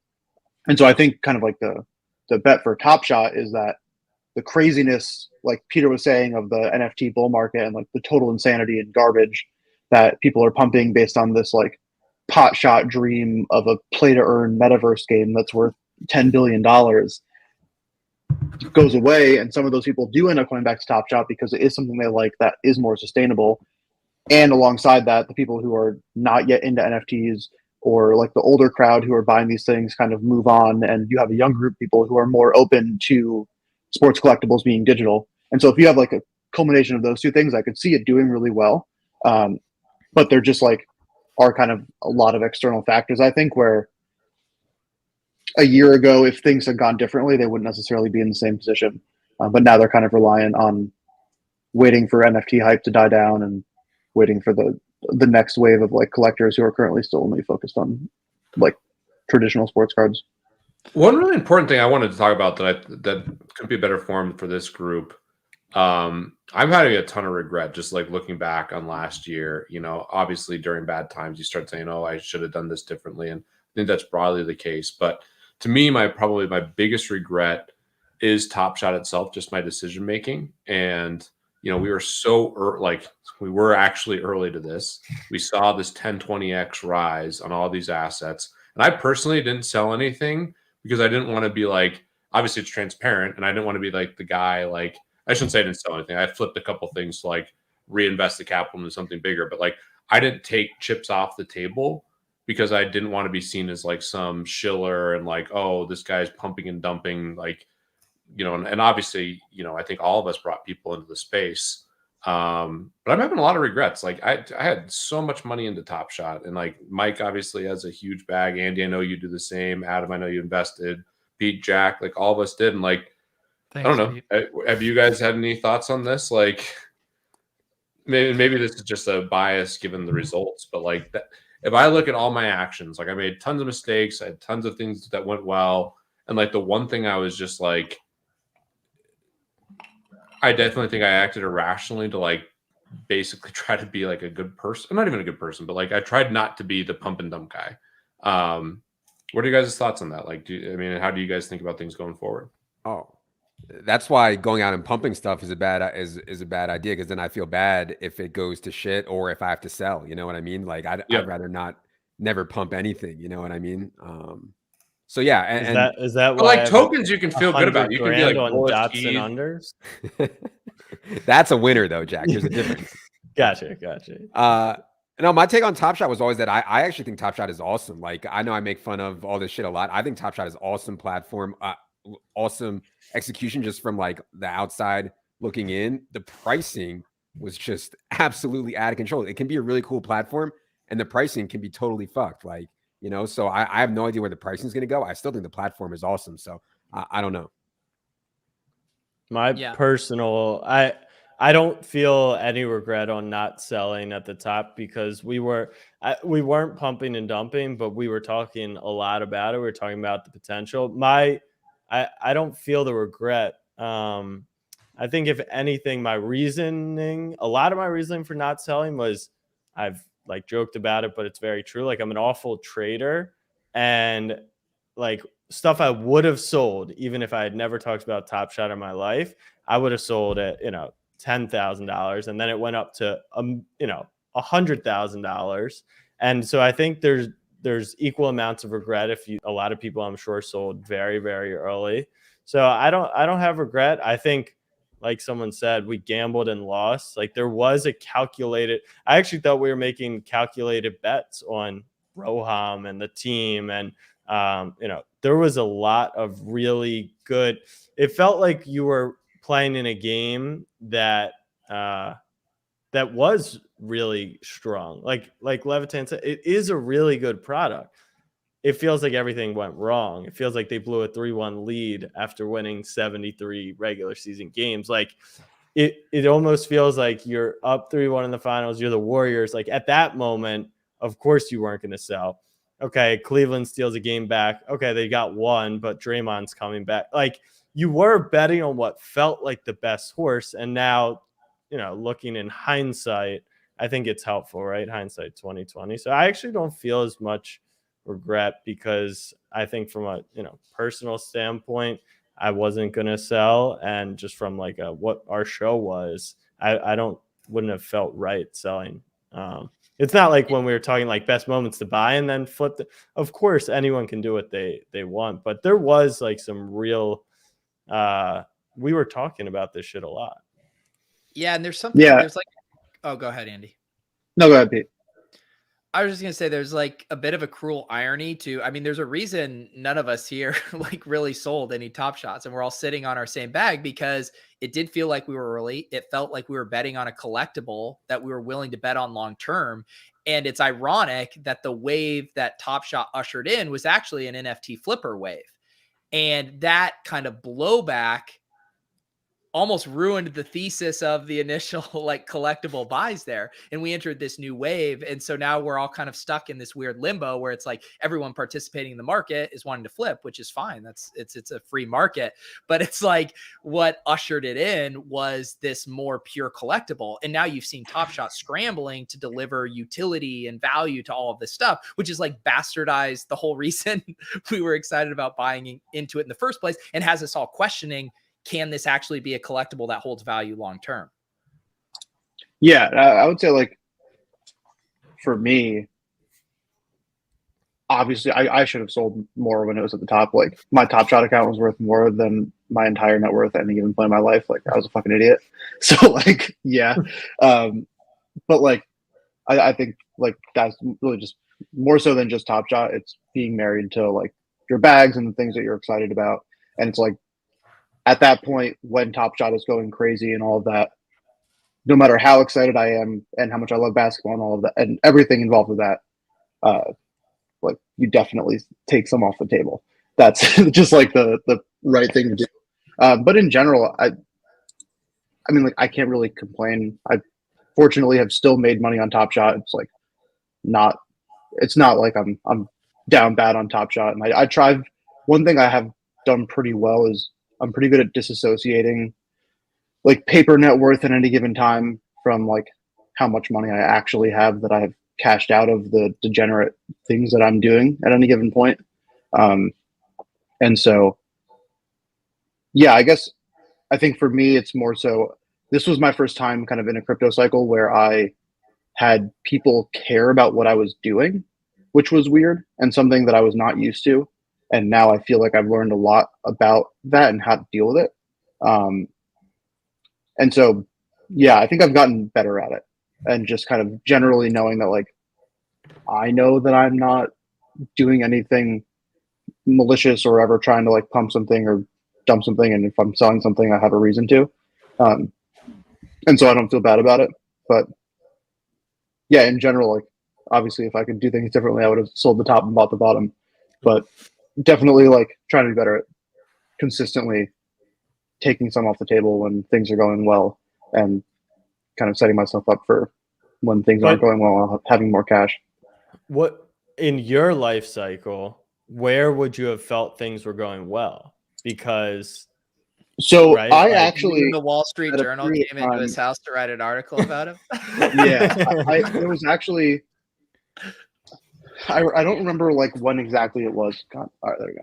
But there was like one point where I was like, okay, I should really start selling some of this stuff because like it's going very well, and I just didn't like have the time to sell as much as I'd wanted to. I had like made a list of the stuff I wanted to sell, and I was going to sell that, and I was going to take a good chunk off, and like that was going to be good. And I just like basically was too late, and so I remember at one point like going back finally after not looking at those for a long time and like delisting a Brandon Ingram base moment that I'd listed for like $800 that I legitimately like had listed to sell, kind of thing, and like that kind of stuff. So there was a point like towards the end of that top cycle where I was at least like starting to think about it, just trying to be better at like being okay with maybe not making another 2x on my 20x thing already, and being like I should really lock in some of this because I made a bet and it paid off, and the extra 2x isn't worth the potential down 90%. Yeah, and that's like pretty not just Top Shot. That's like general crypto. Like Jack says, I'm also really bad at trading. It's definitely not what I'm good at. Yeah, I want to hear Mike's perspective too. Yeah, I know we've all been chatting. We haven't gotten any from Mike, and Mike I think is like. I figured we were saving it for last. Like not the OG. I know Mike, Andy, like there's a couple of you guys, but like Mike really came in, shook up the streets, and then was way right.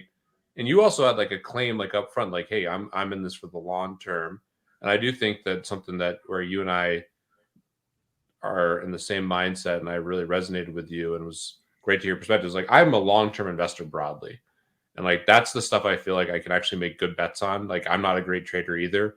But I feel like I can make good long-term investments. I know that's part of your thesis. No, yeah. Go ahead, Mike. I shouldn't be putting words in your mouth, but I appreciate your view. That's actually exactly where I was going to start. In general, I'm a buy and hold type investor. I don't like trying to time momentum, time flipping, things like that. I think you get kind of false sense of confidence. I think we've seen that a lot in the crypto markets, in the NFT markets, and all that kind of stuff. And I've always, we have this debate in one form or another on the show all the time about how is Top Shot different from other NFTs. And I'm a big sports fan. I have a lot of sports collectibles in general. I've got a drawer full of random basketball, football, and baseball jerseys. I've got sports cards littered everywhere. I've got binders full of things everywhere. Again, I still buy sealed packs of MLB Showdown that I get drunk with my buddy around the corner and rip open and play MLB Showdown against him. I like to do this kind of stuff. Like this is very much in line with what I like to do. And I think part of the reason that all of us didn't look back in February and say these prices are crazy is that we did feel like a digital asset has a different value proposition from a physical asset. And I do think that's played out to an extent.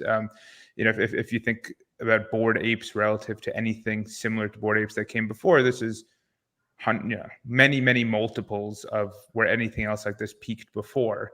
And so, for us to look back and say, how could we have thought that Anthony Davis was worth a certain amount? That, when you look at sports cards, it's a matter of, we thought this was a new paradigm, and it still very well could be. And, do we reach the point like we did in February last year where everything on the platform is worth $100 or more? We won't. But I still kind of view this as something that I enjoy doing, and the better version of sports collectibles versus the alternatives that are out there. And, when you're looking and comparing it to regular sports cards, I think this is a better product. I think it's a better platform. And where they got kind of lost along the way is trying to, they're in this in-between, as we've covered here. I think Jack spent some time on this, where It's not quite a collectible right now. It's not quite a fantasy product. It's not a utility-based product. It's just kind of trying to be all these things. And I think it was at its best when it was just, these are basketball cards, but a better version, basically. And we've really, really gone away from that. And I think they've spent too much time trying to chase this mystical utility, which is effectively just, the dressed up word for price go up. We think we can have that debate as we always do. But what I feel okay in this current moment is I do think, and I know we have various divides on the show,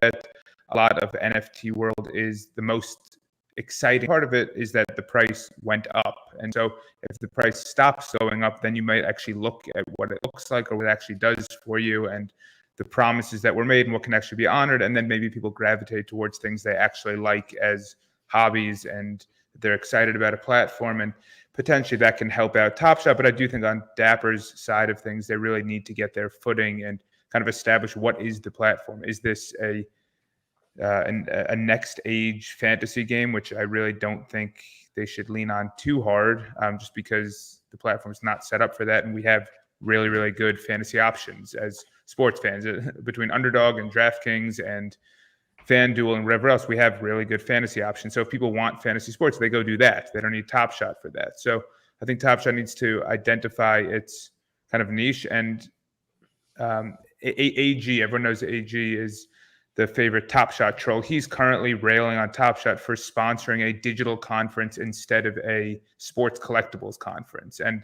I tend to agree with that perspective that the target market here should be basketball fans and younger basketball fans who would like the actual content and like the technology nature of it, versus trying to win over this NFT crowd that I do think is dominated by extractors and flippers, which won't make for a sustainable ecosystem.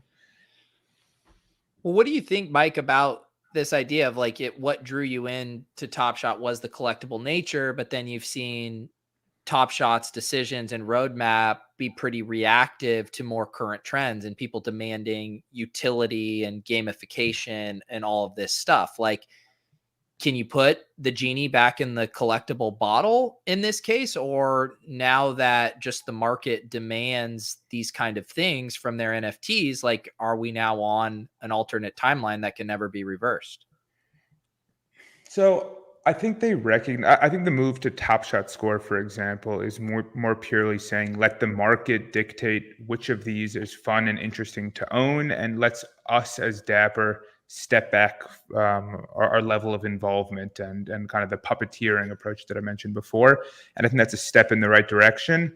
Flash challenges are tough because they're fun. People like them. They're interesting. And I think there's a place for them. One suggestion I made is, instead of saying for a challenge, you need a Ja Morant S3 MGLE, for example, is they say you need a minimum of 10,000 Top Shot Score worth of Ja Morants. So you don't come on the platform and say, I need to arbitrarily figure out what Dapper is going to randomly pick next to be in a Flash challenge. You say, I'm a Ja Morant fan. I'll buy a few Ja Morants, and those can be used every time he has a successful Flash challenge outcome, rather than a random one that Dapper chose that night. So I think that's one way they can keep Flash challenges around and not warp the platform too much. But look, I do think they can get back to a collectible product. I think they recognize they need to. We've talked about it a million times. It's something that I think Jeremy said, and maybe Levitan said it at times, is when you assign value to something, when you give it a dividend, when you give it utility, people will back into what that thing is worth. And you can't possibly have something worth $200,000, $300,000 based purely on the utility alone, especially when there's hundreds of thousands, or I don't know how many moments there are, 35 million overall moments right now. And so that's a challenge, but they're doing a lot better with scarcity, with supply. The Magic Johnson drop they have upcoming right now seems far more like a basketball fan friendly drop than what they've been doing more recently. So I like that aspect of it, but I think that'd be my summary recommendation. Appeal to basketball fans, scale down the gamification. Yeah. I always thought that it was just a better version of cardboard. You know what I mean? Period. A better version of cardboard. The problem is that Topps sold recently. I think it was only for 500 million. I mean, Dapper needs to do a lot bigger than Topps selling for 500 million if they're gonna pay off their investors. So I don't know, like a straight collectible just being a straight cardboard bro, but digital, I don't know if that's worth enough for Dapper considering what they raised at, you know? Yeah. The initial thesis was how much bigger the addressable market is. You get the global market instead of just kind of the US market. How much easier it is to transact, how much easier it is to share. Like it's better, yeah. 6-7 hours a day on their phone these days. A lot of that's better. I do think that scales is significant. Like cardboard collecting is like a pretty niche thing. You're like 30 to 50 one dude going to trade shows. Like this, I think, has the opportunity to be much, much bigger than that. And so I do think that's there for them if they feel like they need to do more. I don't know. It's a big, big challenge because they'll never make a fantasy game that's as good as like the pure fantasy platforms out there. Like, I don't think anyone would come to Top Shot for the fantasy opportunity. And like, I don't know what else they can do. They've floated all this like metaverse stuff, the fact that it's a cube in 3D, the Patrick Mahomes commercial they did. And like, I don't know, there's an avenue to that kind of stuff in the future. If they've future-proofed the moments for what's to come, that's a nice sign. But I do think that it scales quite a bit beyond what Topps has. Yeah. Yeah, I mean, Sorry, Jennings was saying I cut off Jennings. No, I was just gonna say. I mean, I think one other thing we just like have to be cognizant of. That's just another, I know, boring macro thing, but we saw crazy private valuations last year, and right now everything that's front and center is more public market. But you know, Tiger Global is down 60, 70, 80% depending on what metric you want to look at, and they were leading the charge, deploying capital, basically trying to create an index fund of private companies, and they distorted valuations in a huge way. And that massively trickled down into crypto and all these, you know, I think Web3 and crypto were some of the most highest priced private companies in kind of the ecosystem. And yeah, I mean, I think that is going to have to, you know, there's a lot of ways. And in order to do that, they're going to have to dream really big. And that's the challenge I think we're facing with a lot of these companies, a lot of companies in cryptos. They have these huge valuations, they have investor expectations, and it was all driven by just funny money for last year. So that's a hard reality, but that's something I'm definitely reflecting on. And that kind of the genesis of the question was just, I'm a long-term investor, I want to do that. But at the same time, even as a long-term investor, if something just totally goes parabolic, the one way you can actually trade without emotion is just rebalancing your portfolio. You say, hey, I'm going to have my portfolio of X, Y, and Z assets. And if something just becomes way out of proportion relative to where it was, you can rebalance. So that doesn't mean you sell it all. You can rebalance. And that's where I'm personally having a lot of regret. Yeah.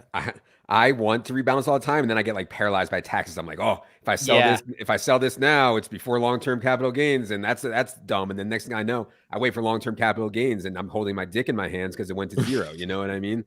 So yeah, I totally agree with you, with Peter, that like the biggest thing I learned in this cycle was like have to be rebalancing. Like, I mean, especially like, I don't know. I mean, I don't want to speak for Andy and Mike, but like, my God, I mean, you know, fucking $15 million Top Shot bag. I mean, you know, like I'd be fucking shitting myself, you know? So yeah, shout out to you guys for sticking with it. Speaking of holding your dick in your hand, why don't you tell us about the return of everyone's favorite gambling podcast, The Three Donkeys? You pulled Bales out of hibernation?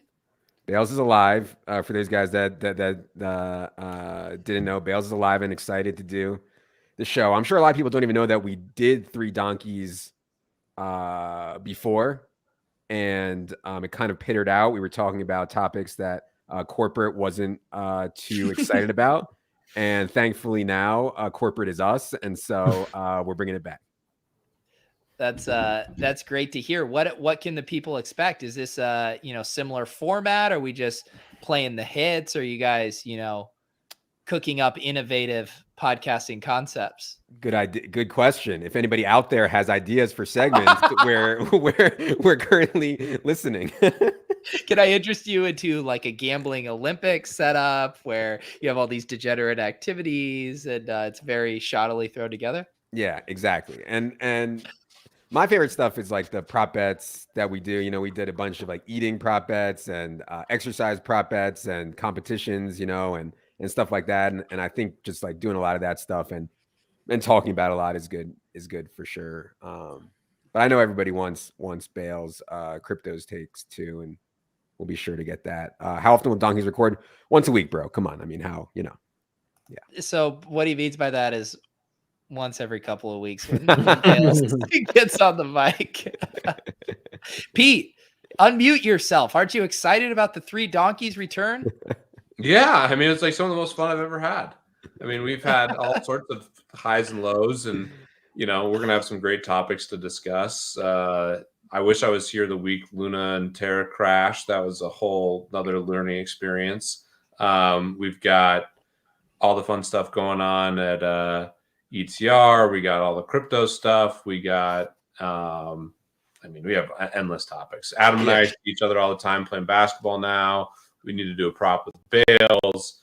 Bales has got some big life stuff going on. I mean, there's endless conversation. Yeah, there's gonna be some good content. I will say that the tweet that I sent, I didn't expect it to get. I wasn't engagement farming at all, but it got like 900 likes or something. And I think Bales went back and checked how many listeners we had on the first iteration of 3 Donkeys, and definitely less than 800. So yeah. 3 Donkeys was an idea that people liked more than the actual act of downloading the podcast. A cult following, if you will. No, we're the only time too. Adam's so great, and I feel like I've been the one, putting the pump gif, and I've made all sorts of mistakes. And the only time I've ever seen Adam blatantly shill was on the 3 Donkeys podcast. I think we were along like Deep Brain Chain on KuCoin or something like that, and Adam's like, we gotta go in there and we gotta fucking pump our Deep Brain Chain back. No, it wasn't Deep Brain Chain. It was KuCoin in general. It was the actual KuCoin. No. It was. What about Poodle Coin too, Adam? Oh, play the tape. I never wanted to say anything about Poodle. Bales was ripping. Bales and I had the orangutan gif on the Poodle. Go at the glory days. So when is this kicking off? Good question. So I don't want to overpromise and underdeliver, so I'll say sometime in the next 2 to 4 weeks.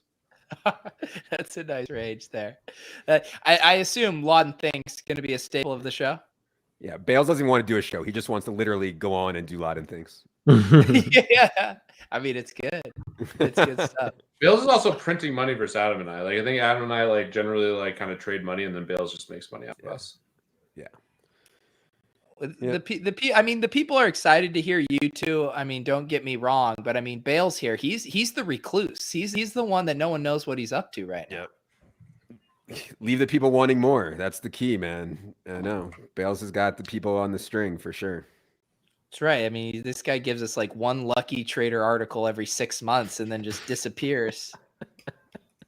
I mean, when I invested in Lucky Trader, I thought this guy was gonna be fucking pumping out content. I mean, can you send him a note, Pete? Maybe with that exact line, maybe we can clip that. You can send that. I mean, what am I investing in over here? Fucking Rarity on hot dogs? I mean, no, I wanted Bales. Fucking writing articles. The fuck is a hot dog? I don't even want to know, actually. Don't answer that. I don't even want to know. I'm going to show you what a fucking hot dog is right now because we're going to do a giveaway. That's We're giving away a hot dog? We're giving away 2 hot dogs. Use hashtag Doug in the chat. We're going to give away 2 of these. I have an honorary hot dog, Levitan. Me too. I don't even know. I've literally never heard about this until right now, but I'm curious how the my favorite project was the crypto dick butts. How are those doing? They're doing pretty well, actually, all things considered. Really? Wait, do you own a dick butt? There's like a pretty Illuminati group chat of crypto dick butt owners. Like there are billionaires in that. Do I look like I own a fucking dick butt? Of course I don't own a fucking dick butt. You actually do look like you definitely you do look like yeah, you totally do look like you own a dick butt. Adam, do you own a Kama Sutra NFT? What is that? Sorry, Kama Gang, my bad. There's some of the best NFTs money can buy. Never heard of that either. What? Adam, hang on. Do I really have to pull up Kama Gang for you? Andy has a wallet dedicated just for this collection. I mean, this is I just accidentally landed on apparently there's a Kama Gang derivative project that I was searching for. Did you know this one existed? Andy, Kama Gang, the VSFW edition. No, it's safe for work. You gotta love the NFT space. You know what was a red flag in the NFT space is when I was at a party in East Denver. These guys lived in like a penthouse and they were clearly just crushing it. And their whole thesis was they had a full-time team just pumping out NFTs, derivatives, all this stuff. And they were literally like transparently telling everyone that they were rug pulling the whole thing. And they were just cranking out 10, 20 NFT projects a week. That was probably a red flag. What do you guys think? That's crazy. You want to hear? Yeah, probably. Adam, These are really good. Adam, you haven't heard of Common these? games are historic. No, I can't believe I've never heard of these. This is awesome, but no, I haven't. My heard favorite are of the ass-eating ones. Yeah, I mean this is what NFTs were supposed to be all about. That's awesome. We might have a new buyer. Levitan might just unload the clip on these. This is Man, honestly, this is the first NFT project I've actually connected with. I mean, some of these are just so good. I mean, Lego 69. I mean, sign me up. What's Like- the highest sale ever? Oh my god! Like, all right, Lodden Thinks. Has anyone spent over 1 Ethereum? Oh, Oh, for sure, dude. yeah, Back in the day, not definitely. even close. 100%. Andy never been over 1 ETH. No, I wish. I should sweep the Let's floor see. though, if I'm being honest. Andy, you should definitely sweep the floor. I Wait, kind of go want to to, sweep the floor. what's the highest, Pete? What's the highest? Let me go look. I'll go look at the highest here. Get your hashtag Dougs in. I'm gonna give away 2 of these Dougs here in a second. Let's see. I see a 2.69 here. What makes that one 2.69 special? 10 That's months a ago. rare one. That's a rare one, though. Super I mean, rare. also here, Yeah, it looks very rare. this looks We incredibly love rare. the art. Definitely worth 10,000 that it was at the time. Here's a 2 ETH. Can you go to the properties so we can see the traits? Yeah, properties, mustache, tiara, origins, god hair, worship. goddess. Worth Oh, the it's the stamina. Never Worship. Look at tried it. that stamina. This is so good. No, they don't watch this channel, Joshua. Wait, I've looked That's the guy. at with the stash? analytics, and it's males ages 25 to 40 who exclusively watch this channel. Trust me, I know. Stash. This is like Andy's honorary. Yeah, I wish I had an honorary common gang. You kidding me? It does seem like these kind of like Egyptian style here, the goddess stuff is really what plays well on the high Like end. the stamina is fog the window. Yeah. This is nice. Is this supported on Lucky Trader? Common gang? Yeah, Pete. Great question. Let's actually find out. That's Bales' next article, a breakdown of the I comic. thought we're going to get Bales to start doing more. You know, we're going to get Bales really rocking on some articles here on the That- I hope I lit a fire underneath Bales tonight. The top was when that Ashley took a picture of me next to my profile picture at dinner, and I just sent you the link, Mans. Yeah. And someone actually bought it, and so my buddy turned it into an NFT as a joke, and then someone actually bought it. I mean, What did it go for? I'm pulling it up. That's here. when I knew that shit was really fucked. I remember this photo. This was from. Oops, that's the wrong screen. That's a StreamYard screen. It's called double the sex. Double the sex here. This photo. Adam was so arrogant on this one too. He thought he was going to ratio Ashley on this. I mean, the utter arrogance of that. What's this one, Adam? Yeah, Quote I don't the know. tweet. Maximum penetration, yeah. But that one's in sell. This one's sold, which I was like, oh my god, this is it. I mean, point one. I mean, Oh, You it's can ca- go out to Janahans for that same price. I mean, it's insane. casual $300 at the time, probably. the 400. best part of this is Cookie Cart making a 0.025 offer, and Barbar said no, thank you. Levitan, you should send that guy something to his wallet. The guy who owns this. I didn't sell it. I didn't tell somebody to make an NFT out of this. Imagine I'm thinking not saying you Levitan knows how to properly. send something to someone's wallet. Yeah, really. Just out of the kindness of your heart. Oh my goodness! All right, I'm gonna do one of these Doug giveaways now. We have 2 of them. The first one we'll do is the one that is on the thumbnail tonight. Get your hashtag Dougs in if you want to get into the second one. Let's see who is going to take it down Peter Overzet entered? I put Doug's in as to let the chat know how to do it. I have literally like 50 Doug's. Once they went free, I swept the floor on the bid. Tops. Oh, so is that how they minted out? They went free to mint? Yeah. Great moment, by the way, in this guy's icon. It is. We got the Vince Carter. It was a very fun mint out there with hot dogs selling out for free there. It was like max 10 per transaction and just a bunch of us just firing one after the other. Congratulations, Top Stat NFT. You won the one with the mustard drip. Here's your hot dog that you won right here. This hot dog. A beautiful, beautiful hot dog. We have turquoise, tatted, sweat, sauce mustard, jean jacket. Can't lose. And let's do this other one while we're at it. Shout out to the hot dogs. Congratulations. Top Stat NFT in the chat. Let's go. There you go. Top Stat. Hit me up on Twitter or Discord. I'll get you connected with the Hot Dogs team to get this in your wallet. All right. Hot Dog 491. We're going to do this one once more. Giveaway, giveaway, giveaway. Draw again. Please don't let me win. Otherwise, NBL will never let me hear the end of it. Well, it's bullshit. I was told I can't enter these things. Irish Johnny also in the chat tonight. Congratulations. There you go, Irish Johnny. We will get you your Doug. Congratulations. Congrats. Congrats. I mean, I do feel someone, I think it was Pump Skull saying it felt like we're having a Top Shot funeral earlier. Should we end on a high note? Should we play a walk-off game of Lodden Thinks here to get us on our way? Wait, does the play for a hot bunch dog so I have can a try to get floaty on hat? stuff? Looks like the config said that. What's that? Does the second hot dog that you gave away have a floaty hat? I know mine does. My honorary does, but does a random one also? I mean, this is a blank hat. This is a blank hat. All right. Never mind. Have you thought of that about, I mean, NBL, my honorary has a floaty hat. It does? Yes. I didn't even know that the hot dog, you know what? I thought I was so special getting a hot dog's honorary, and little did I know they're just sending them out to fucking anybody. To get one. It's just because I know you. Let me look at your honorary here. I'm pulling up the hot dogs honoraries. Andy, right. I know, has one. There's the Matic honorary. Where's the I'm way down.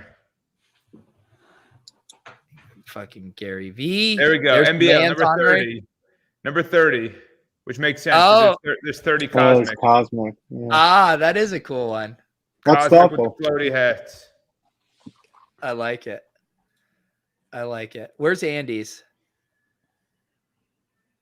Andy, what number? Where are you? I don't know what the number is. I mean, the Deeze one is good. Yeah. Oh, there I am. Oh, there you are. Boy Andy. with the punk. It's really good. It's really good. It's really good. The hot dogs art is legitimately very cool. All right. What do you guys want to do a little walk-off Lodden Thinks game? Sure. Yeah, let's do it. All right. Chat, if you guys have Lodden Thinks questions, this will get you guys nice and primed for the Three Donkeys return. Adam, do you have a question you want to kick us off with? Have you been, or you want to save all your good stuff for Three Donkeys? No, I'd love to. I have a question for Andy.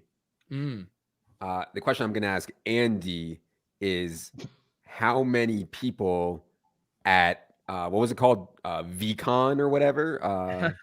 had sex. Virgin. How many people at Veecon had intercourse at some point when the conference was on? So the conference was like Friday to Sunday or whatever. How many people in the conference who attended the conference had intercourse? What percentage of people had intercourse during that time from? Do numbers more. Lodden Thinks. But I have no idea how many people were at the conference. That's what Adam, you know how Lodden Thinks works. Come on.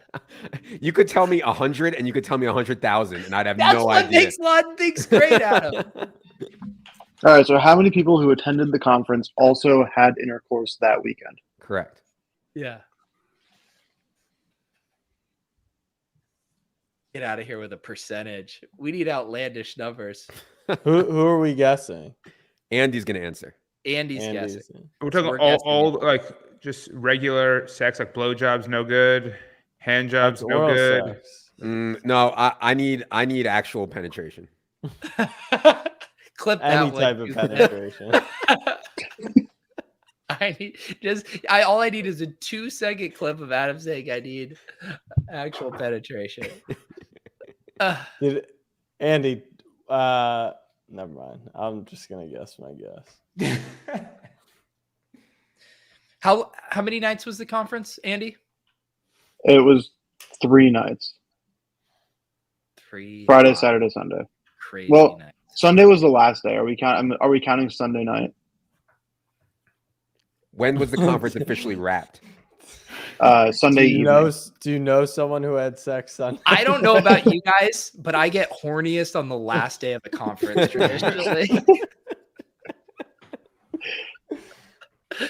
Should we give Levitan the context about those 2 bathrooms? The one, the woman bathroom had to be changed to a second man bathroom.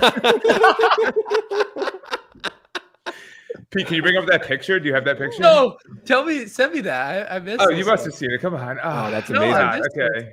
Have you guys? I'm sure you have. I think I saw it actually on Andy's feed. That song, the Crypto Bit Boy or whatever. Fantastic. Yeah, it's a banger. Dude, So it good. might be. I the bought best one of song the I've heard in NFTs last 10 today. years. Yeah.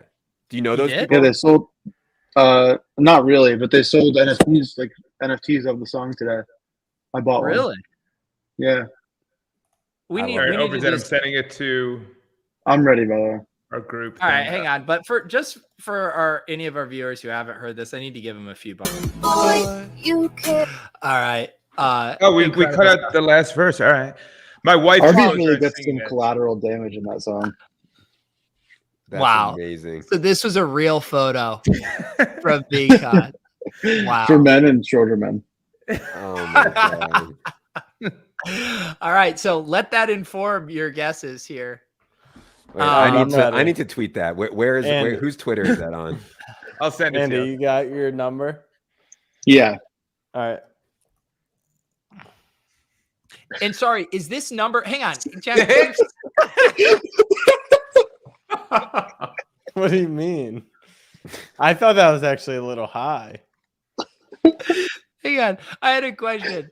Are we counting 2 people having sex as 2 or 1? No, one active sex. Yeah, one active sex. Oh, seriously? I counted it as 2 people. No, of course you're thinking it's 2 people. The question was how many people, not how much. I kind of assumed it was one It session. clearly but was a good all right, question. to ask. I'm sticking with my answer because I thought it went high to begin with. Andy, what did you say you're doing for 2 people? I did people. Okay, So if a husband and wife went to VCon, And they have God sex bless full their time. marriage. That's only 2 people. It's not 4, not one active sex. Because it's 6, your number could be outdone by one group. You know. Yeah, no, it was Con, there's just number the- of people who had sex at least once. And so if a couple had sex 17 times during VCon, it was still just 2 people. Mhm. Oh, okay. Yeah, Andy and I are the same way. Locked it on 6 then. No way it was any higher than that. No one else wants to guess now? All right, I'll throw I'm it. ready. I said 369. I went with a little meme action. Wow. Let me There's see. some Snoop Dogg, Steve Aoki's there. I know it's a very, very male demographic heavy conference, but there's some couples there, and yeah, I think that's reasonable. Dude, I think people were boning like crazy. 2,400. What? What? 2,100. I'm gonna tell you how many people are at VCon, Pete, and your number's gonna seem crazy. Yeah, there's like 8,000 people there. Dude, conferences, NFT conferences. 1,069. All basically an right, active Adam, get reason. over here. Don't be cheating over there. I see you over there just looking around. What are you doing? 1,069. 1,069. What is wrong with you people? I don't know how many people were there. I thought it was like, I don't know, wasn't it like 30,000 people? Is that, It actually doesn't matter how many there were. It matters the Adam, type let's see of- it. Put up your number. 0. I don't think that's a bad guess. I don't think that's a bad guess. All right. So I went with 100. Oh. There It's were gotta be bad. there were about 10,000 people there, and so I went for 1%. There were over 100 speakers, and I'm assuming that's allocating for most of it because they also did fly out significant others. I did walk around the floor, didn't see a lot of couples. I don't think that there was a really high density of guys who brought their girlfriend to Wait, so VCon. you're almost saying that 100% of the speakers had sex? I think that Or 50%? I think that probably 50 of that was people who attended, and 50 of that was speakers. And I could definitely be convinced it should be lower. Like, if I was going to change my answer, it'd be lower, not higher. No shit. All right, hey, we didn't play for any money there, but just to clarify the rules, and not being biased towards myself, because I don't think we were gambling on it, but it should be a multiplier. It shouldn't be the delta, the difference. Like, my guess, in my view, and the way we've done it on Three Donkeys is that my guess is closer is 3.69 times away, whereas Jack's was like whatever 17x away. Just for future games that we play. I agree. I mean, can you? Yeah, agreed. Can you imagine what my fucking wife would say if I said we're going on vacation to Minneapolis for fucking VCon? I mean, I'd be laughed out of the fucking room. Oh man. All right, so All right, what do you think the real number is? So, all right, we all get. It has to be higher than Adam acts like he's high and mighty, and he's freaking telling sex jokes on the internet and watching football. At home. I'm not being come high and on. mighty. You're acting like this conference is so beneath you and so nerdy. I mean, come on. Oh, well, I mean, it when is. it comes to sex, That's there's cool though. no way the only way Adam, you went. it We used to go to. So fantasy one of the football things that Yeah, there was zero sex at the fantasy football Right. conferences also. there was one of the parties the one night was like essentially at a strip club. I don't know, like to me for some reason that like increased the metrics in my head. Not that you're having sex at the strip club, but just like the general idea that people are thinking could. about sex. Huh. the only way it was double digits was if there was a party that involved like local Minnesota's people. Like there was no. There's There a was- bunch of there was- couples that win. Okay. There were not a bunch of couples that went. Right. Like there's. I saw. Okay, Andy, you've been to these other conferences. Like at ETH Denver, I probably saw like 20, 30 couples. You're saying that there was less than that? 20 to 30. And I heard there was Yeah, I think that's fair. I Is think it a 20 to guarantee 30. that yeah, the panels are flying out. So that I'm like so bearish on NFTs if the data you guys are reporting is what true. did you think? Okay. Are there more 70-plus-year-olds with MetaMask wallets or more people who had sex during VCon weekend? more people with 70 years old or older that have MetaMask wallets. I know a couple personally. That had sex. I don't know. Both are just really low. How about this, Jack? Someone How put many- out a poll. Someone put out a poll. Jack, how many couples over the age of 70 had sex at VCon? Now we're As many as the Okay. under 70 crew. No one had sex at VCon. No one. Put that had sex. too. No one had sex No at one VCon. had sex. wasn't Snoop Dogg there? Steve Aoki, like Yeah. what, like yeah, like come on. Logan guys. Like, Paul you was guys are, there. Okay. All right. Adam, No one had we sex. appreciate you joining us tonight. Everyone's looking forward to the Three Donkeys. Everyone should subscribe to ETR to get the Jahan Dotson props. Anything else going on? No, man, great to see you guys. Seriously, I'm glad everybody's doing well, and yeah, I'll be back next year for my annual visit. That's right. That's right. Anything else you guys, any plugs you want to get off? Jack, anything with Puma? You got a promo code here? Stay tuned. My running back rankings will be coming shortly.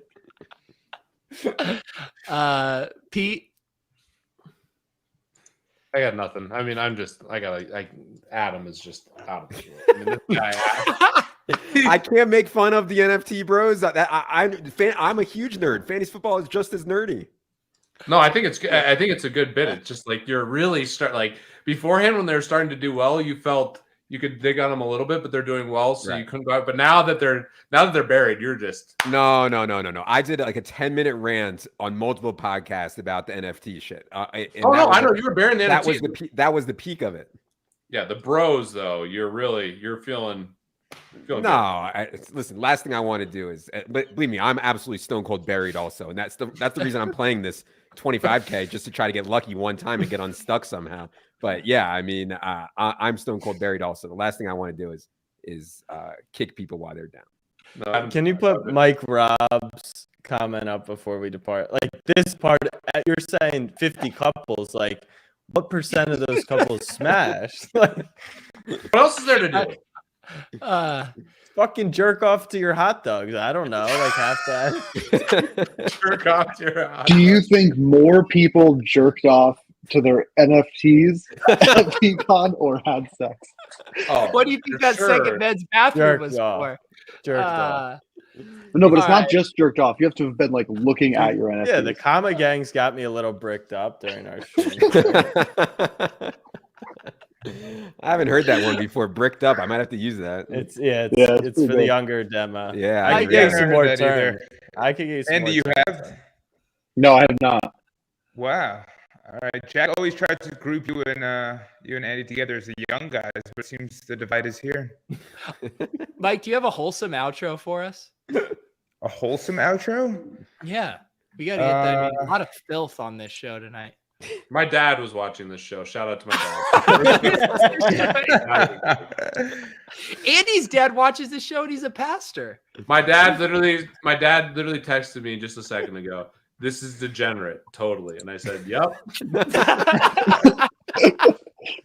Hi, Mr. Jennings. Yeah. Hey, Mr. Jennings. All right, guys. We appreciate you. We are back next Tuesday. As always, if you're in the Discord, we're going to be circulating some more details about our live show in Brooklyn during NFT NYC, where we're going to need all of you to have sex after the show to boost our NFT conference numbers. We love you. We're Club Top Shot, aka CTS. We'll see you guys next week.